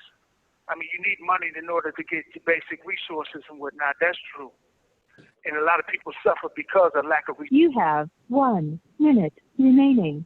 A lot of people suffer because of a lack of resources. But there's also such thing as the spirit. And I think it matters whether or not you are rich or poor in the spirit as well. And reading was a way for me to enrich my spirit. Not so much improve my material circumstances. I've been in the same circumstances for over 3 decades now, but the thing that has kept me alive was being able to invest in my spirit. And that's something that I've been able to offer to other young wayward youth over the years, and something that I'm extremely proud of. But it comes from experiencing firsthand what reading and acquiring a certain amount of knowledge has improved my life. You know, my spiritual life, my mental life, my emotional life. And so I try to share those lessons with other people who might not know of these things. Yeah. That's great. Thank you for using GTL. I was just about to say you have a few seconds left, and I was proved right. So we'll wait for him to come. We'll see if we can talk more about Keith's case. Dee and Ashley, do you have any questions you have before he joins us? Dee? Questions for Keith? Yeah, or I'll ask when Keith joins us. I'll ask a question too. The thing that interests Hello. me most. This is a prepaid debit call from. This call is from a correction facility and is subject to monitoring and recording. Thank you for using GTL. Welcome back, Okay, I'm Keith. back, so. Yeah, thanks. So Native Sons is something that it's a non-profit that you run through for boys, for young black, for them navigate life and not end up in the prison system. Yeah. So that's, you have used your prison experiences for the betterment of society. So I wonder whether you, Keith, have any you want to ask or say to Dee and or Ashley. Well, when Dee was talking, when you and Dee was talking about white privilege, and what he was saying about being treated differently, even though he was caught up in crimes or whatnot, being treated differently from other people. And I think one of the things when we're talking about white privilege, because when you say white privilege to a person. This call is originating from an Ohio correctional facility and may be recorded and monitored. When you speak about white privilege to a poor white person, they typically scoff at the idea that they somehow privileged when they too live in trailer homes or live in the bottoms, so to speak. But white privilege have more to do with just where you live and what kind of resources you have access to. For your loyalty, the ruling caste give other white people the privilege of going from point A to point B without worrying about being murdered. That's a privilege. That's a public privilege. That's a public wage. And the psychological wage comes in when, as a white person, even though you have nothing, you can still feel superior to other people who are equally conditioned in terms of their poverty and whatnot. So that's the psychological wage that is being paid. And those things has its purposes. And so, yes, you can come to prison as a white person and still be treated differently from somebody who is in prison for the same exact crime. In other words, in prison here, they come into your cell on a random basis to search your cell for contraband. I'm sure Ashley and Dee are familiar with that. But if you are a white prisoner here, you might not have to worry about your toothbrush being put in the toilet. And that's a big privilege. As someone who has had their toothbrush put in the toilet and has received sores in my mouth as a result of that, I can speak to, the privilege of that not happening. Or, you can, the psychological privilege, you can be thrown in solitary confinement, but also hold on to this rope that you still somehow superior to the black man that's in the cell next door to you. I mean, I deal and live with those kind of things every day. And I shake my head, but I understand a little better through reading how those things work in operation of those, or to the benefit of those who are in power. So Ashley and Dee spoke about those things, and I think that's interesting. We probably don't have enough time to unpack that there, but I encourage people to just think not just so narrowly about white privilege. It's more to it than just the economic thing. In lieu of an economic wage, they pay white people a psychological and public wage, and those things are, if not more important, they're equally important. Yeah. Can I make a point? Yeah, Ashley, go ahead. Yes, please. I'm just wondering, for all three of you, Teo, Dee, and Keith, based on what Keith was saying, one thing that I wonder about terms like white privilege and male privilege, and indeed, the Black Lives Matter movement, we use these terms because people have come up with these terms, as I'm sure you'll all agree, because they know the term is provocative in itself. It's supposed to be provocative. And if you're educated enough to understand what the provocation is, then you understand the purpose of the meaning and what the movement is and what people are trying to achieve. But when we say these things to people that have never read a book in their life and feel very unprivileged, when you say to a white guy in a prison, you've got white privilege, obviously you're going to get a backlash. It's not surprising. So we have to use provocative terms to get people to listen. But do you think maybe there's something in maybe trying to move on from provoking people who are very easily provoked and using terms that they understand to get them on side with the movement, so we all can move forward together? This call is originating from an Ohio correctional facility and may be recorded and monitored. Yeah, well, just to respond to that, yeah, I definitely understand what you're saying. and maybe the only useful point in having these different terms, because a lot of them come from people who are living outside of these realities. You know, it's easy to talk about white privilege when you're a well-to-do white person. You know, and you're talking about the difference between hot and warm caviar. We're not talking about that. I understand. And for poor people, particularly poor white and black people, particularly here in America, the hunger strike that I referenced earlier, it wouldn't have happened without other poor white people, you know, getting involved, asking their supporters to also participate, write in, sit in, and whatever the case may be. Mm-hmm. And here in America, a part of American history back in the 1700s, it was this place called a colony called Jamestown, just to touch briefly on it. And white people, black people, even indentured servants came together to overthrow the governor there of that particular colony and burned it down, in fact.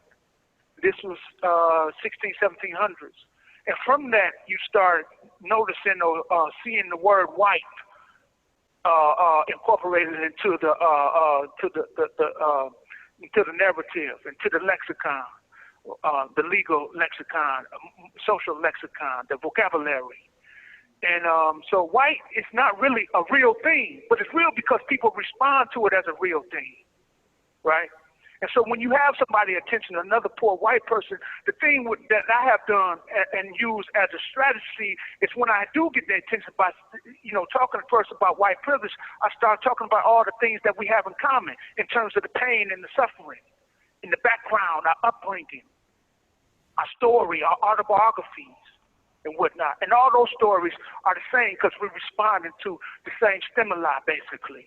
The same deprivation, the same poverty and whatnot. And so once you can get them to see that, the connection or the similarities of that struggle, it's easier then to ask them to stand next to you in something that's going to benefit ultimately both of us. And so, yeah, I understand and agree with what you're saying, Ashley. It has to go beyond mere words. And a lot of times, people who are at the head of these movements, a lot of those people come from middle class, be they black or white. Indeed. And so, you know, in order to sustain the momentum of these movements, other people that who come from these lower levels of society have to educate themselves so they can carry on the conversation, you know, beyond, you know, people being offended and or defending themselves. Yeah. Go on, D. You're on mute. I've not got much to add, really. People have said the important things. Like, I've never, anyone who starts off a conversation with like a poor working class white person going, "You've got white privilege," is barking up the wrong tree. That's not an appropriate way to like have that conversation. Like, the terms and languages we use, the context is specific. And yeah, we gotta be careful. Like, it's not all about just saying the same phrase over and over again. That's not going to do anyone any good. You've got to reach people where they are and speak to them from their lived experience and find the commonality. But yeah, people like you guys touched upon it really well, so I won't add any more. No, fair play, D. Thank you very much. Keith, you finished your book with the lawyers that were given to you, Kate and David, I think. Can you tell me what the status of your legal fight is right now?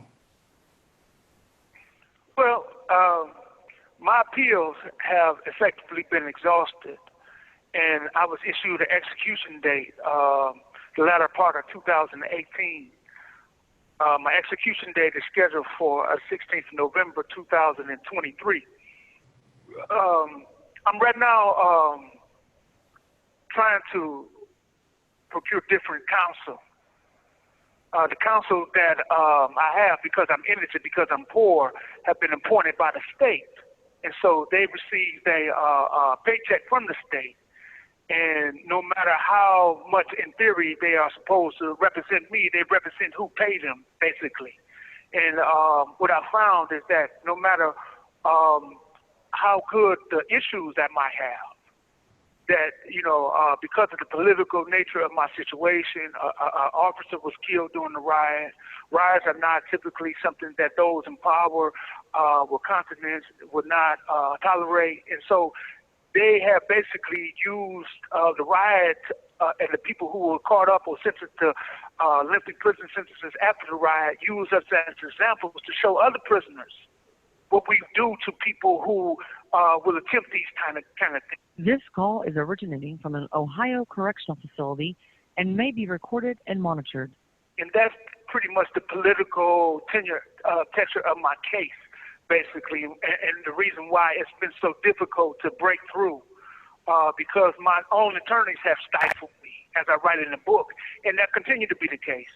I'm looking to hopefully get some attorneys at a law firm here in America who do pro bono legal work, free work for death row prisoners. And so that's what I'm in the process of working on right now. It's an uphill battle, though. It definitely is. Yeah, I am aware of lawyers like Brian Stevenson and the Innocence Project. In fact, there's a question in here which says, have you reached out to people like Mumia Abu Jamal, who's another he's no longer on death row, but he's another political prisoner. What about those other organizations or similar? Well, with respect to Mumia Abu Jamal, I've been in circles with him. We've been in book circles together, reading circles and whatnot together. We've exchanged correspondence over the year here and there, but we have some of the same friends in common. In fact, one of his main supporters, Noel Hannaran, is a good friend of mine, someone who I'm on very good terms with. But Mumia, as you understand, is dealing with, he's not on death row, but he's still in prison. He's still very much engaged in this legal case. He's still trying to achieve his freedom. So, I haven't been able nor willing to rely on him too heavily, lean on him too heavily. My supporters have contacted Brian Stevenson. As you might imagine, he's been inundated by a whole lot of requests. I'm not the only one that's suffering over here. I'm not the only one that's in my situation, and so unfortunately, it's a line. Even with the Innocence projects and whatnot, and a lot of these projects, what people don't understand. The Innocence projects in particular, they accept mainly or mostly cases having to do with DNA evidence, for the most part, cases that can be definitively proved.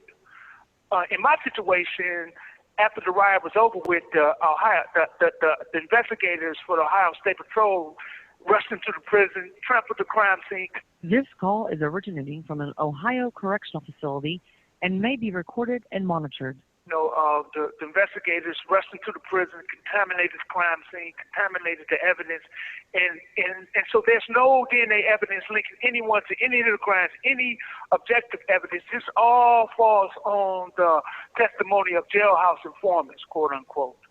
And in 2008 rather, the Ohio Supreme Court, the court who set my execution date, convened a task force to study the death penalty here in the state wherein I'm in prison, Ohio.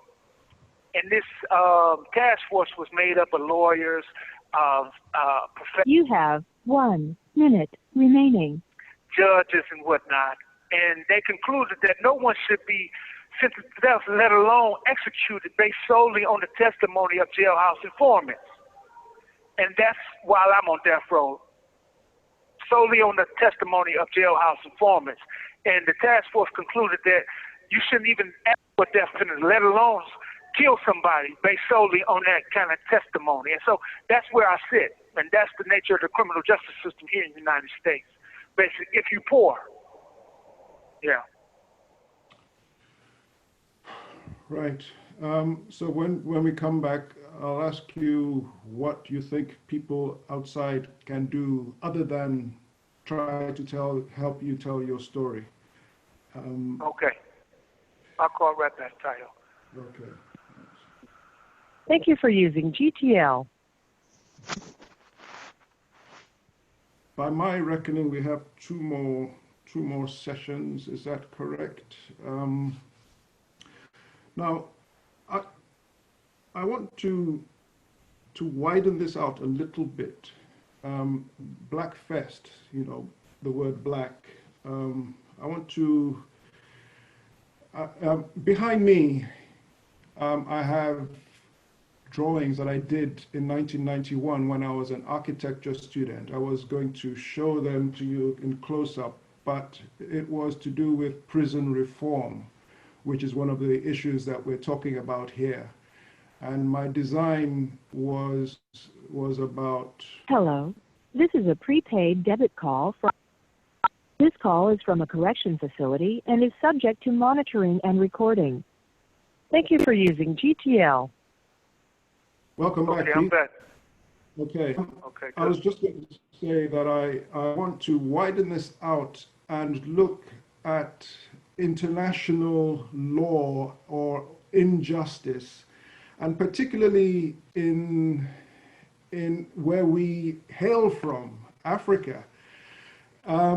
So, I mean, I was just saying that as an architecture student, I designed a facility which was to do with alternatives to prison. In that year, I also visited many prisons and wrote a thesis called Reforming Reform Architecture. And I dedicated it to prisoners at home in Nigeria, even though for them the following study is probably totally irrelevant. So I know that in dictatorships or in countries around the world where the law is even less observed than here. This call is originating from an Ohio correctional facility and may be recorded and monitored. There are several prisoners languishing without hope. I got an email from a lady here in Liverpool called Joy Buchanan, who's very interested in Gambia, for instance, who says that in Gambia, prisoners are as cannon fodder, as target practice, executed without trial, and so on. So I just want, and I'm writing a play about a dictatorship. I think many people call it that in Sierra Leone in the 70s and 80s, the Siaka Stevens, where many people were hanged. One of them was Mohamed Sori Forna. So I just want to get your thoughts on how we might look at bring the diaspora in the prison systems there. Keith. Say that last part again, Tayo. You kind of slurred up a little bit. Your thoughts on how we might look at the situation, not just of prisoners like yourself, but how all this ties into the prison system in places like Africa, and what the relationships are between the incarceration systems there and where you are and where I am. Well, the United States, first of all, has the largest prison system in the world, even though we only kind of represent 5% of the world population and whatnot. But yeah, Africa, you go all the way back to beginning of when black people were being kidnapped and in some cases sold to Europe, to America, to Caribbeans and whatnot, shipped to all these different places under the banner of imperialism. This call is originating from an Ohio correctional facility and may be recorded and monitored. A lot of these places, like Ghana, you spoke about, Kwame Nkrumah was the president that tried to institute governments to try to break away from that system of imperialism and whatnot. But imperialism, and they failed. Kwame Nkrumah, of course, as you all probably know, was assassinated along with quite a few other African leaders and whatnot. And I don't know too much about prisons in Africa, but I can speak to the feeling of hopelessness that comes from being separated from your family, being separated from society and whatnot, and how important it is, even if you're a religious person, especially if you are a religious person. I say that, I use that word advisedly. Some people call themselves Christians and are anything but. But if you rely on the scriptures, Jesus, encourage people to visit the prisoners, to kind of speak to this loneliness and feelings of hopelessness and whatnot that comes as a result of being in these type of situations. And, having been in prisons for over 3 decades now, I think I know at least a little something about what prisoners in Africa must feel, and not just Africa, in the Middle East and in third world countries, in Brazil and Haiti, or whatever the case may be. In a lot of those places, and see, I'm in prison in the first world country, in the United States, in one of the richest countries in the world, and it's different from being in prison in Jamaica, as Ashley can probably speak to, being in prison in Haiti, being in prison in Ghana, where you say guys are just lined up and, summarily executed without a trial or whatever the case may be, under the banner of justice. Same thing happening in the Middle East. All this is frightening shit, I'm sitting here advocating, trying to tell people about my situation, but I'm doing this with the understanding that I'm speaking from a prison in the first world country, where they give you a flat screen television when you enter into this place. You don't have to worry about meals in prisons in America. You don't have to worry about when you're going to eat, or having a bed, sleep on covers to cover you up. But it says in the Bible that men, can't live on bread alone. That these material needs are not just the end all and be all. There's other aspects of who we are that must take it into account. And I imagine that's the same for any human being, wherever you are in prison, whether it's Ghana, United States, whatever. We're talking about spiritual things. And I don't know if someone in Ghana could hear this podcast, or this message can be projected into their cell, or whatever the case may be. I doubt it. But if by some miracle, someone in Ghana is listening to this message, from one brother to another. This call is originating from an Ohio correctional facility and may be recorded and monitored. It's from one brother to another. The only thing I can really say and want to say is hold on to your soul. Because at the end of the day, that's the only thing that we have. And some of us find that out the hard way, some of us a little less hard. But no matter how difficult it might be, materially, circumstantially, hold on to your soul, hold on to yourself, and understand that you reserve the right, no matter how difficult your situation is, you reserve the right always to refuse consent. You don't have to go along with, and even if that means your death, because it is a such thing, Tayo, as living to death. And if my situation hadn't improved, I think I would opt for that next existence, as opposed to. But I see light, and people showed up in my life at a time when I was at my lowest, and encouraged me to continue with my journey for those who are coming behind. But if the situation become untenable, and just hold on to your soul. That's basically all I can really speak to, Tayo. Hold on to your soul. That's it, really. Yeah. Thank you very much. Ashley, you wanted to say something?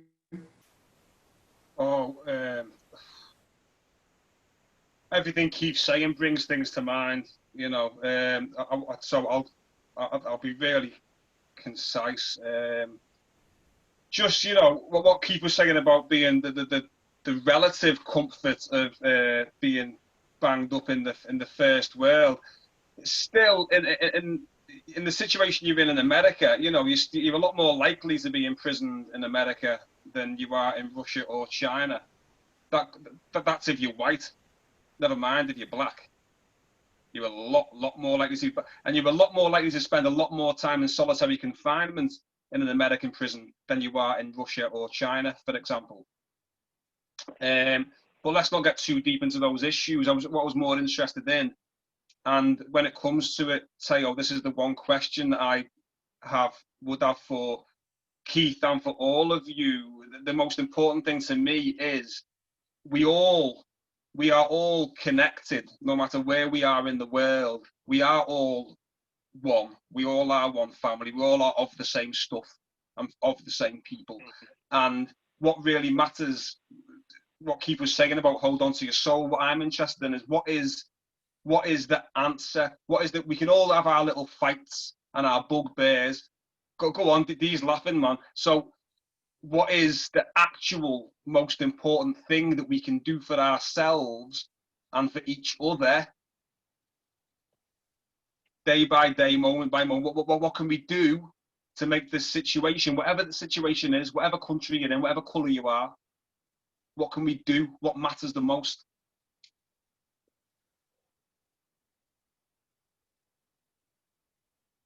Was that a question for me? That's a question for everyone, mate. Because it's the thing I'm most interested in. And there's a million issues we could discuss here, but we haven't got time to discuss them. So that's the one thing that, before we get to the end, that's the one thing I'd like to put out there. What do you think? Yeah.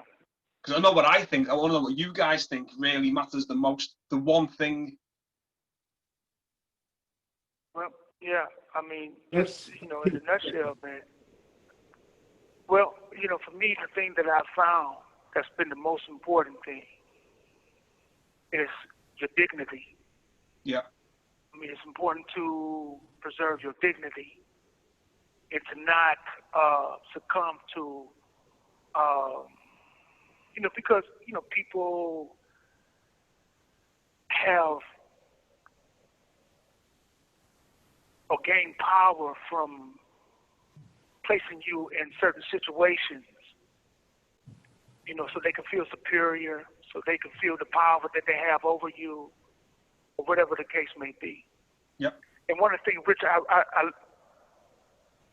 I learned from reading Richard Wright, and he said that you can't ask someone to respect you when you don't respect yourself, first and foremost. And that really struck me when I was in my early 20s, and kind of informed the decisions that I made, because I could have avoided death row. I could have avoided this whole thing. All I had to do was plead guilty to something I didn't do, and I would have, lived happily ever after in prison. But more important to me than that was being able to look myself in the mirror and being able to live with myself. And I think that's important, that we as individuals, have a standard and live up to it, strive to live up to it, no matter what our material surroundings might be.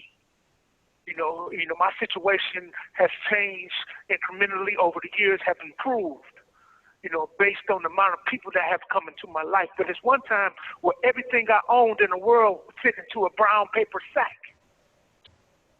But I still brush my teeth every day. I still exercise every day. I still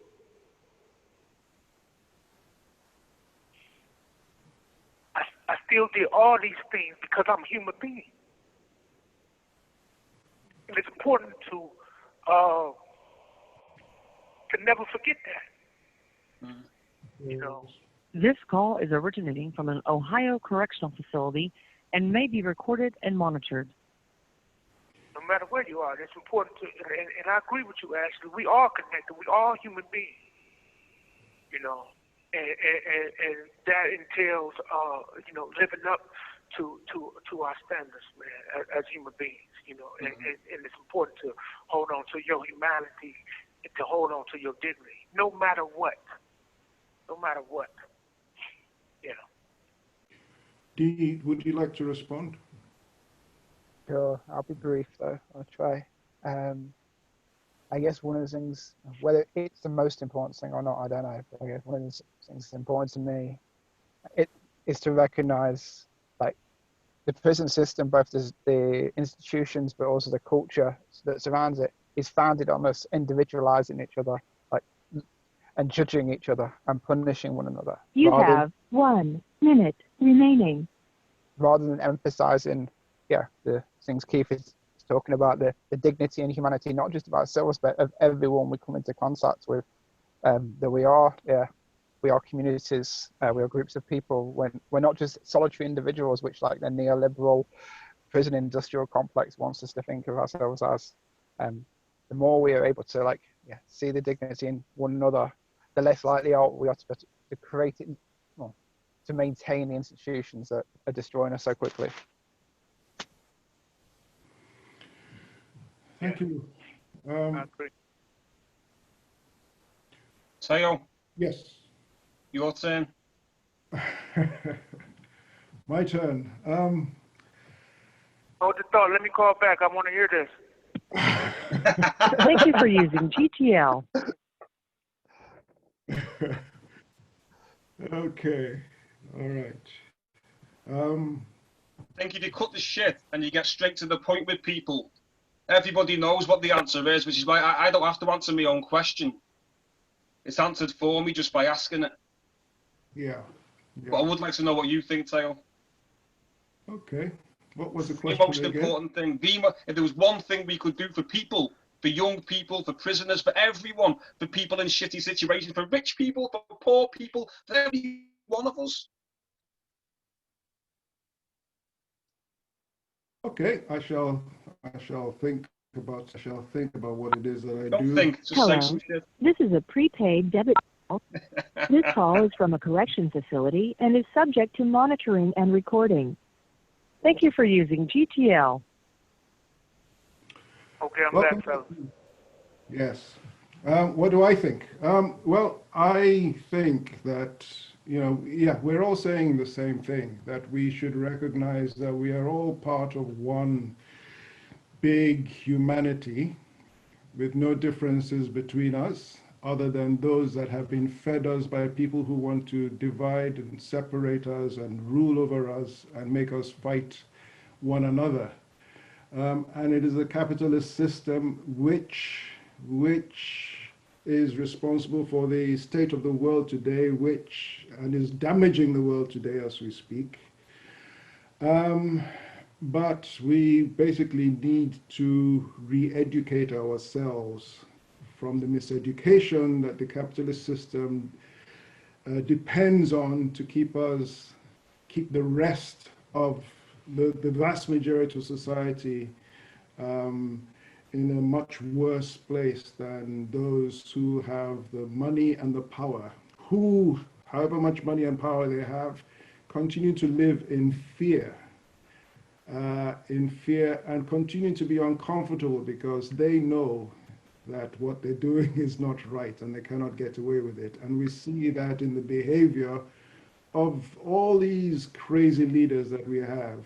And the fear comes from the fact that the rest of society is aware, but the one thing that stops a big revolution, I'm not talking about a violent revolution, but big change in society, is the fact that we lose the fact, we are not aware of the fact of how... This call is originating from an Ohio correctional facility and may be recorded and monitored.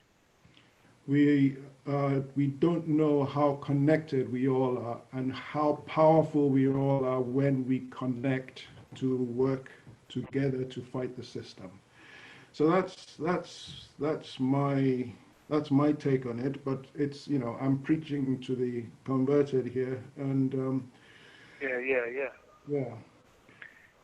I agree with you. That's well said, though.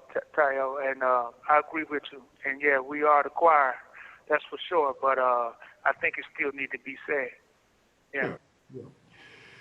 Amnesty International, who do work all over the world for political prisoners, are they on your? I mean, they will be on your radar. But anything to say about them, Keith?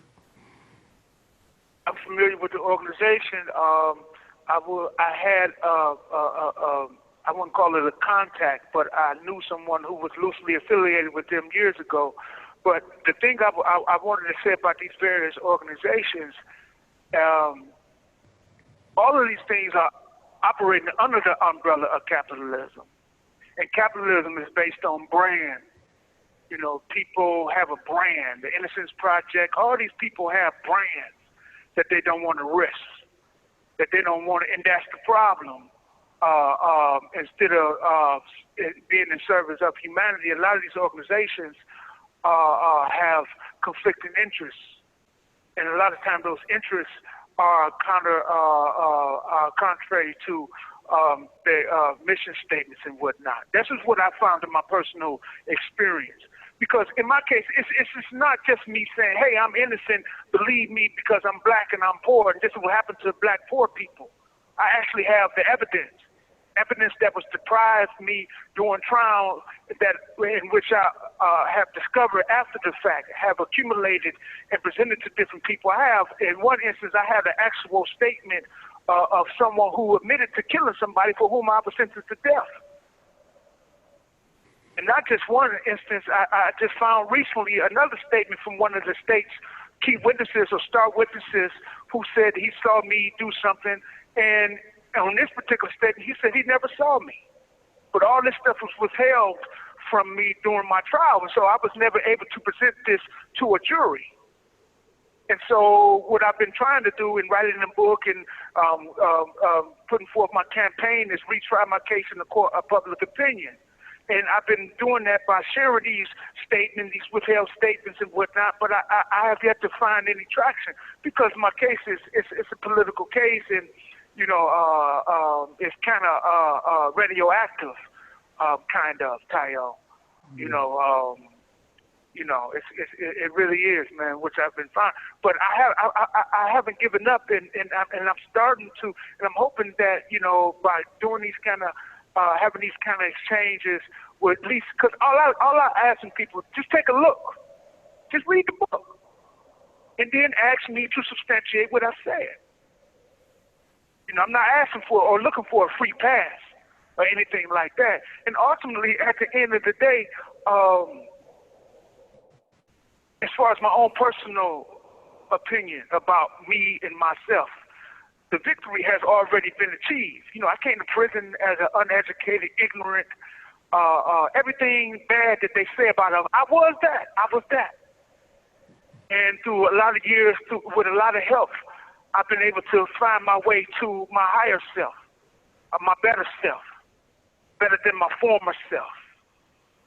And that, in my eyes, is a victory in and of itself. And the thing that that sustains me as I continue to go through these dark days in this place, in this hell, right? And so, it's not like the end of the day if the innocence, of course I want to help, of course, but I'm doing everything I can do. And that's where I let it rest at. As long as I'm doing everything I do, every opportunity that comes for me to speak out, I do it. Every opportunity that comes for me to help somebody, I do it. Every opportunity I get to tell somebody I love them, I do that. And in that way, fulfill my obligation as a human being. I'm going to do that. And if I die the night of my sleep, I'm going to die as a human being, not as an animal. And that's the thing that I have control over. So that's where I direct the most of my attention and power, man. Yeah.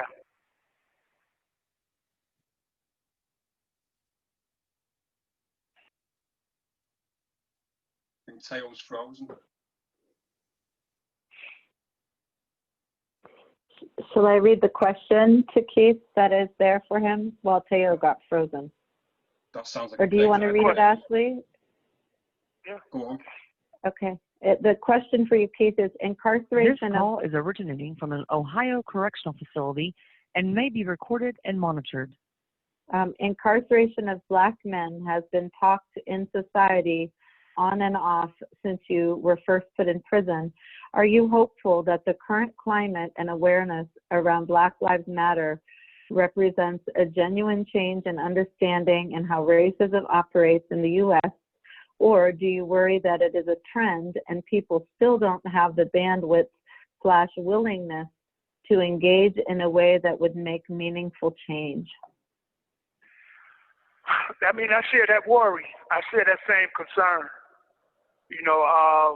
When somebody get killed in a horrific way as George Floyd was murdered, it's hard to ignore that.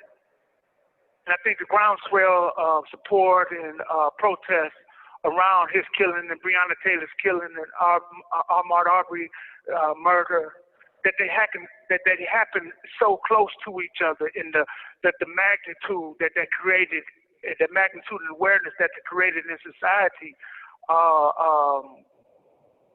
it's hard to know, because what Tayo was just talking about a revolution, about a sudden change in society, people take this to be the revolution, but nothing has changed. Since George Floyd was murdered, Jacob, help me with his name, Jacob Blake. Jacob Blake was shot 7 times in the back. So what have we learned? What have we changed? And the change would be signified by black people no longer being shot in the back. You know, I think there's an opportunity. I mean, there's moments in life. You know, Shakespeare said, in the affairs of, there's a tide in the affairs of men, which taken at the flood leads on to prosperity. And so if you apply that to the Black Lives Matter movement, this is a flood moment in that movement. But people have to take it before it leads on to prosperity. And Martin Luther King, and keep in mind what Martin Luther King said, there's a flood, but it doesn't remain at L. It doesn't remain at tide, at flood. He said, yes, there's a tide, but it doesn't remain at flood. It ebbs. So just as this door opened, it will close again. And people will go back to business as usual. And business as usual for the majority of people, particularly as it pertains to black people, is not good. And so those are the people who must remain engaged, who must try to sustain the momentum of the movement. Because it's not just about black people, because you have some black people who are well off enough to want to support the status quo, right? They perfectly fine with the way things are, you know. And so, you know, the people who have to be, yeah. I even heard of black people investing in the prison system because it's a good. This call is originating from an Ohio correctional facility and may be recorded and monitored. Yeah. Say that again, Tayo. I said I've even heard of black people in the United States investing in the prison, in the industrial prison complex, because that's a good money spinner for them. Business. Yeah, it's on the stock market. I mean, you go back to the inception, it started over in Africa. Black people sold black people into slavery. Yeah. You know, black people got on, it was mostly the majority of black people who got on the stand and lied on me and put me on death row. And I think it's important to speak to that. You know, I think it's important to speak to that. We're talking about all of us being part of one human family, and that is the case. White and black, I believe that's true. Yeah. You know, but within this family, as go ahead, Tayo. I'm sorry to interrupt. No, I was just saying that's the same thing as you were saying about what happened in Ireland, the Catholics and the Protestants against each other. Who benefits from all that division? That's the question. Right. And that's the thing. You know, until people wake up and realize that. And then it's more than just waking up and understanding the strategy or the ploy that's being used. You know, you got to also ask yourself, who am I after I stab my brother in the back? Who am I after I, fill my neighborhood with drugs? And I participated in all that in ignorance.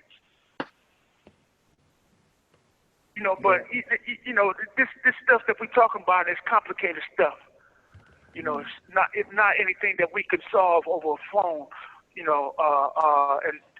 we're not even in a position to even really, speak into that whole thing. But this is just my personal observation, and the greater thing about the climate and everything.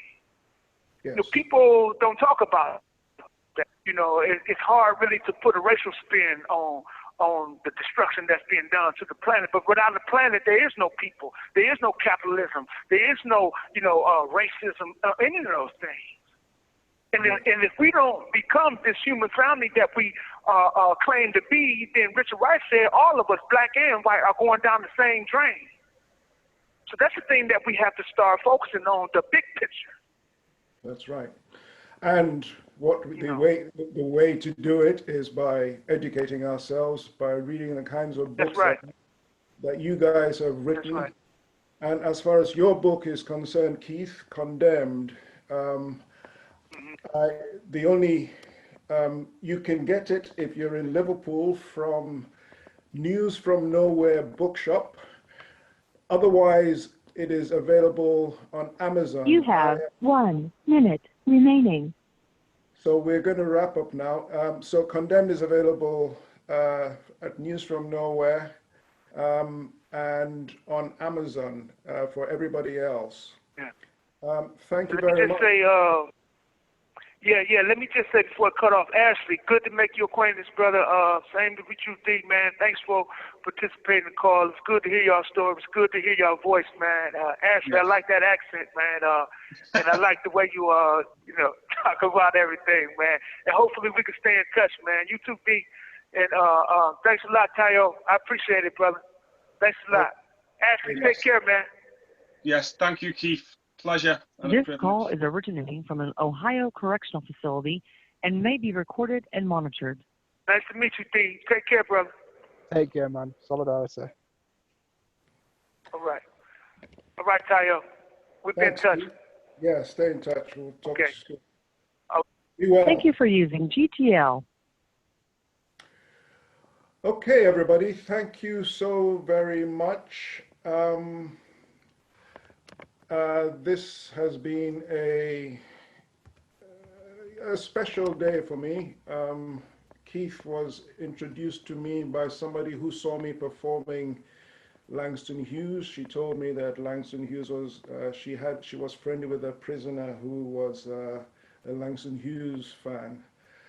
And so that's how Keith and I got together, through the arts, the power of words and music. So that is a feature of that. Words and music is what BlackFest specialize in. And today is the first of a series that will continue for the next week or more.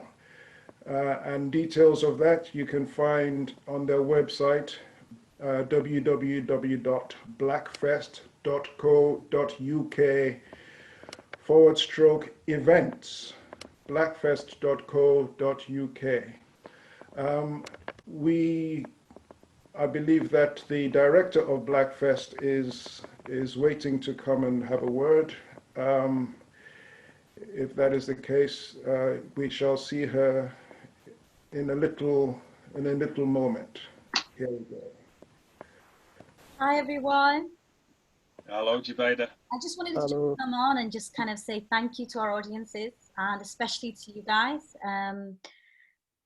My heart is heavy. I really just want to thank everyone to just how vulnerable everyone's been and just shared your experiences.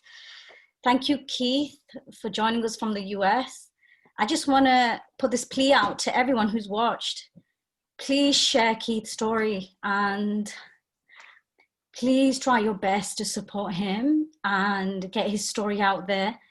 We will keep you guys as much updated with his case, and we just hope, and that's all we can have is hope that we can do something to have justice in the world. And we have to use some part of our privilege, because like right now, as a person of color, I feel really, really privileged.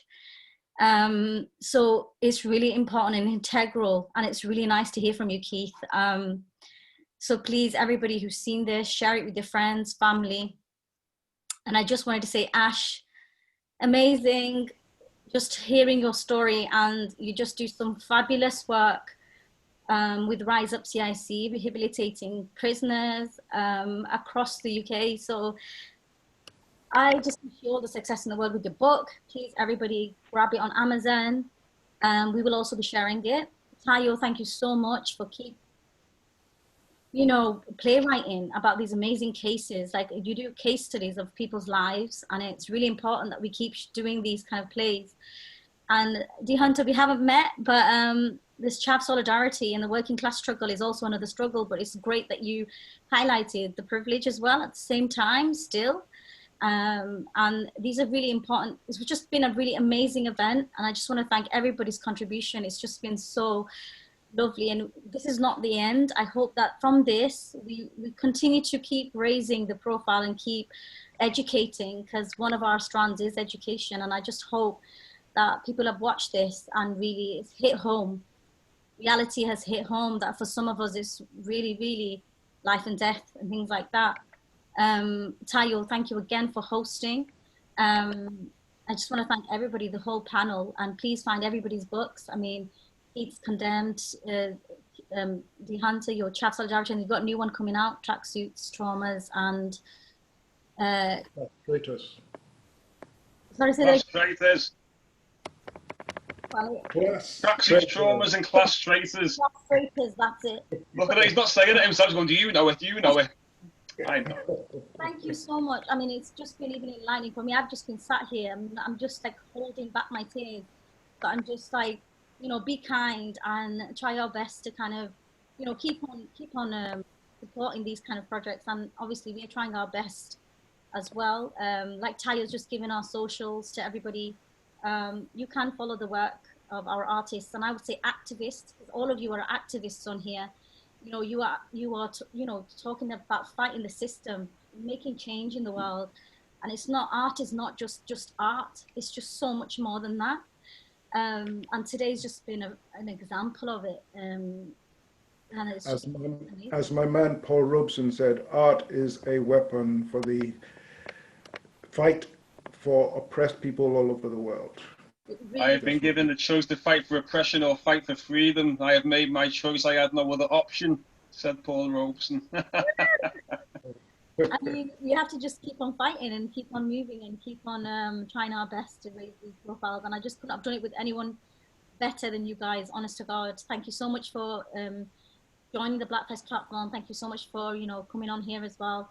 I just want to let our audiences know as well, please follow us. We've got on our socials, on Facebook, it's BlackFest Creatives, and on Instagram as well, and Twitter, it's @fest_black, as well as these amazing artists that have joined us. Keith Lamar, there's Justice for Keith Lamar on Instagram, Twitter, and on Facebook. D Hunter, you can find him on Instagram, Chav Solidarity, Ash, Locks, Books, Ashley Nugent, please go follow him. Follow Tayo's work, amazing, honestly, Tayo as well. It's on International Superstar again, another one. And please follow all of our amazing artists today on your socials. Please follow their work and support them, and support us. We've opened Patreon, so if you have seen it on our little link there, if you want to become and support our, provide continued support, you know, we've got that there as well. Just to kind of give a little broad kind of what's happening at the rest of the week. Tomorrow we've got In Conversation with Tate with Art, Practice and Protest. Again, it's really important. Protest, how arts has, and how monuments and how workouts are, you know, monuments and stuff is activism too, and how it's shaped. We'll be talking about kind of those kind of things with a sculptor, Ekuwa Bayunu. We've got Selena Levin Day. We've got Susan Gallagher, who's an art historian who uses fabrics as you know, activism. She runs Afrograph. She's a director of BlackFest. Please join that conversation. It's going to be very, very interesting how art can be used as protest. It's amazing.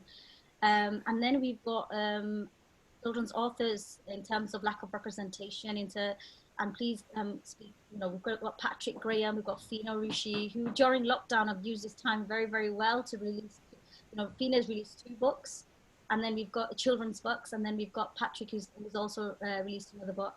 But we'll also be joined by Adam Lowe in Manchester, who's also a publisher. Will give you a little bit more insight into that industry. And then on Wednesday, we've got our spoken word poets again. They're going to be bringing on some very hard-hitting topics for you guys, and please tune in to the amazing poets. We've got Zita Haldorn. She's our you know, our guest poet. She's done a lot around slavery remembrance, and it's important to remember as well as also creating a newer future for our young generation and to look forward to as well. And we have to keep on doing it for the generations that are coming after. And yes, so that's our spoken word and poetry night. We've got some amazing poets, Adi, Parry, Stephanie Robinson. They are going to make you feel good as well. It's a feel good event as well. So there's going to be some freestyle poetry. And then on Thursday, we've got the Black, Queer, LGBTQI matters, what it means to be a person of colour and queer. And it's a very interesting conversation with some amazing activists there as well. Felix, Mandla Ray. We've got some amazing speakers on that event. And then with our music night, we are going to be updating people soon. Basically, we've got COVID restrictions, and therefore it's meant like a lot of businesses are closing. So therefore, we were in constellations. At the moment, we're just deciding whether we're having a live audience or not. Obviously, the safety of our audience is paramount. So therefore, we're not sure if we're going to be having a live audience at this stage. I would love to, but I think we're just reevaluating with regards to COVID and trying to keep our audiences as safe as possible. So keep your eyes peeled for the music night. And then lastly, we're ending on a discussion around decolonization. And again, that is amazing. It's going to be led by Dr. Leona Bourne. We've got Tracy Gore, who's the Black Lives Matter Task Force lead for Liverpool, especially in a historic city like Liverpool. What are we doing as a city to move forward? And then we've got also Councillor Anna Rothery, Lord Mayor, just to give a few insight into actually what she's doing as well. And we've got an artist, Ellis, who's going to be talking about more spiritual and ancestral kind of tones into being rooted and things like that, and why it's important to remember as well as, you know, decolonize going forward. I just want to thank you guys again. Just, you know, we're going to end the event with amazing guest speakers, as well as with Lawrence Westgaff as well, who has been involved with the plaques and street names all across Liverpool. So we know the history, and it's not whitewashed, and why it's important to keep remembering and understanding and educating ourselves, like you were saying, Tayo, reading books and all of those things, and continue to educate. And we are also a platform to support the education in terms of just having these conversations will really help. I mean, it will reach, we will make it available as well for people to kind of see going forward. Thank you so much. Any fleeting words, guys, before we close the event officially? Just like to say thanks for having us. If I may, I believe I'll carry on and then you carry on, Dee. I believe there would have been many questions in the chat on YouTube. We intend to get Keith to respond to people, and they will be able to get that information through blackfest.co.uk. Is that correct? Yes, or alternatively, you can email blackfestcreatives@gmail.com, which is our email address. You can also go on info@blackfest.co.uk. You can direct message us, like I said, on our socials, Blackfest Creatives. You can send a message, Instagram, you can send a message to Blackfest Creatives, Twitter as well, @fest_black. We will whichever platform you use to contact us, we will send that to Keith, yes. And I will keep our audiences updated. We really want to support Keith here. Okay. Dee. Yeah, just thanks for having us. A bit weird white dude on the BlackFest, but yeah, appreciated hearing what people have to say, and yeah, nice one, cheers. Thank you. Thank you so much. You've contributed so much. Like, you know, this is important, this discussion that you had with us, and it was important that we had you on. Just everything you've highlighted, it's just important we had you on. Cheers. Ashley. You know what, just thank you. Look, you made us smile already because she knows how much I love her. You know, you've just, you know, just support BlackFest, folks. BlackFest, this lineup they've got for this festival is absolutely incredible. I know most of these people that Jabeda has mentioned, and they are incredible people. And Jabeda herself has personally, through BlackFest, given me a platform by which I am now getting contacts and being given opportunities that are way beyond those that I had before knowing Jabeda. And a lot of other people are getting the same kind of interest simply because of what she is doing. I don't know how she's managing to pull this off and pull this all together, but she is, and it's happening, and it's incredible. And indeed, I don't want to get gushy, but it's just a fact. I've read 2/3 of Dee's first book, Shav Solidarity, and it is incredible, and everybody should read it. I've seen 2 of Teo's shows, An Ordinary Lawyer and The Robeson one, and I took my parents, my dad, to see one of them, then I took both parents to see them, and they're now in love with Teo and go to all of his shows. These are all incredible people, they really are. You know, the BlackFest is not just about pulling together some brown faces with some art to say some shit. These are real talented, amazing people. And, you know, it's not just about race, which is why we've got Dee here. It's about what's really important, which is about our humanity, our unity, our dignity, and the education, and the rising up together. You know, we're all in this shit, man. What can we do for each other? You know, so bless you all. Thank you for the opportunity. And anything you need from Major Bader, just let me know. Yes, last year we were actually, our tagline was, it's not a revolution, it's an evolution. We are hoping that we will evolve and we will keep learning, and that's the main goal, like you said. Yes, definitely. But, you know, in Liverpool especially, the Black talent in Liverpool, I mean, we haven't even, this is just the tip of the iceberg with BlackFest. We're very grassroots at the moment. But as soon as we grow more citywide, I'm not leaving anyone behind. Just like, there's just so many artists. Honestly, isn't it, Tayo? Like, I can't even express, there's so many writers, creatives, poets, and everything they come with is beautiful. So it's just, we want to celebrate that. We want to also celebrate that, you know? That's right. And I think, you know, the talent that we have here can be and should be global. And I'm so grateful that we have been able to use this opportunity of having Keith with us to actually make our profile global. Keith's, the woman in Youngstown, Ohio, who helps run keithlamar.org, Amy, is still on the line, and maybe we should give her the final word. Yes, as to how as to how the audience can remain in touch with Keith's story and Keith's case. So over to you, Amy, if you can unmute yourself. She's probably gone to feed the dog or her children. Working moms. Or her children to the dog. Amy, okay, so Amy has left, but the web address is there, keithlamar.org. Again, you can get his book, Condemned, at News from Nowhere in Liverpool and online, and you can find out there's a documentary on Keith's story on his website too.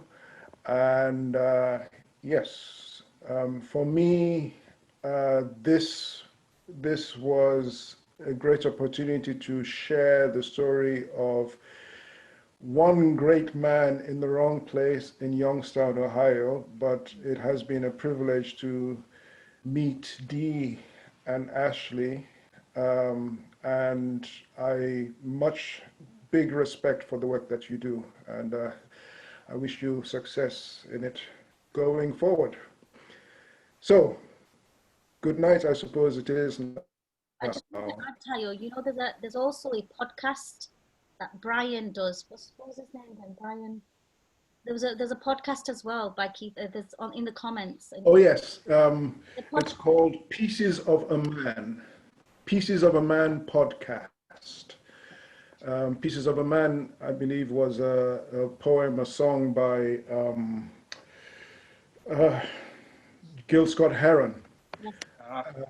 Keith is a fabulous music fan, and his knowledge of music is incredible. His knowledge of everything, as you heard today, is incredible. and you can hear him on a podcast called Pieces of a Man podcast with, I forget the name of the presenter, but again, you get that information on keithlamar.org. Okay.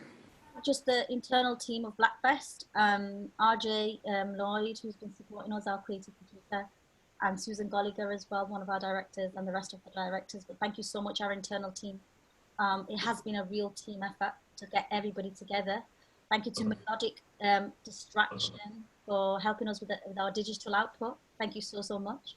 And the Unity Theatre, thank you so much for supporting us as well, and supporting Ash, and we hope to continue that relationship with Unity Theatre. I've got to give that, thank you so much, Gordon Miller team, throughout lockdown as well, keeping in touch with us. Thank you so much. And obviously the arts sector is struggling, so wherever you can support any organisation, even Unity and ourselves, please do. Thank you so much for everybody, just everybody, and to get this out here. Thank you so much to everyone who's been involved. Thank you. How do we sign off then? Peace. Thank you, everyone. Thank you, audiences, for joining. Thank you, thank you. Good night. Good night. Bye-bye. We... Thank you so much. Do you know you did all right? Yeah, I mean, it went overran a lot, but it's fun. Yeah, it's good. It's good. Do you think it was okay that I went on well as well? Just to say hello to everyone. Yeah. Very glad.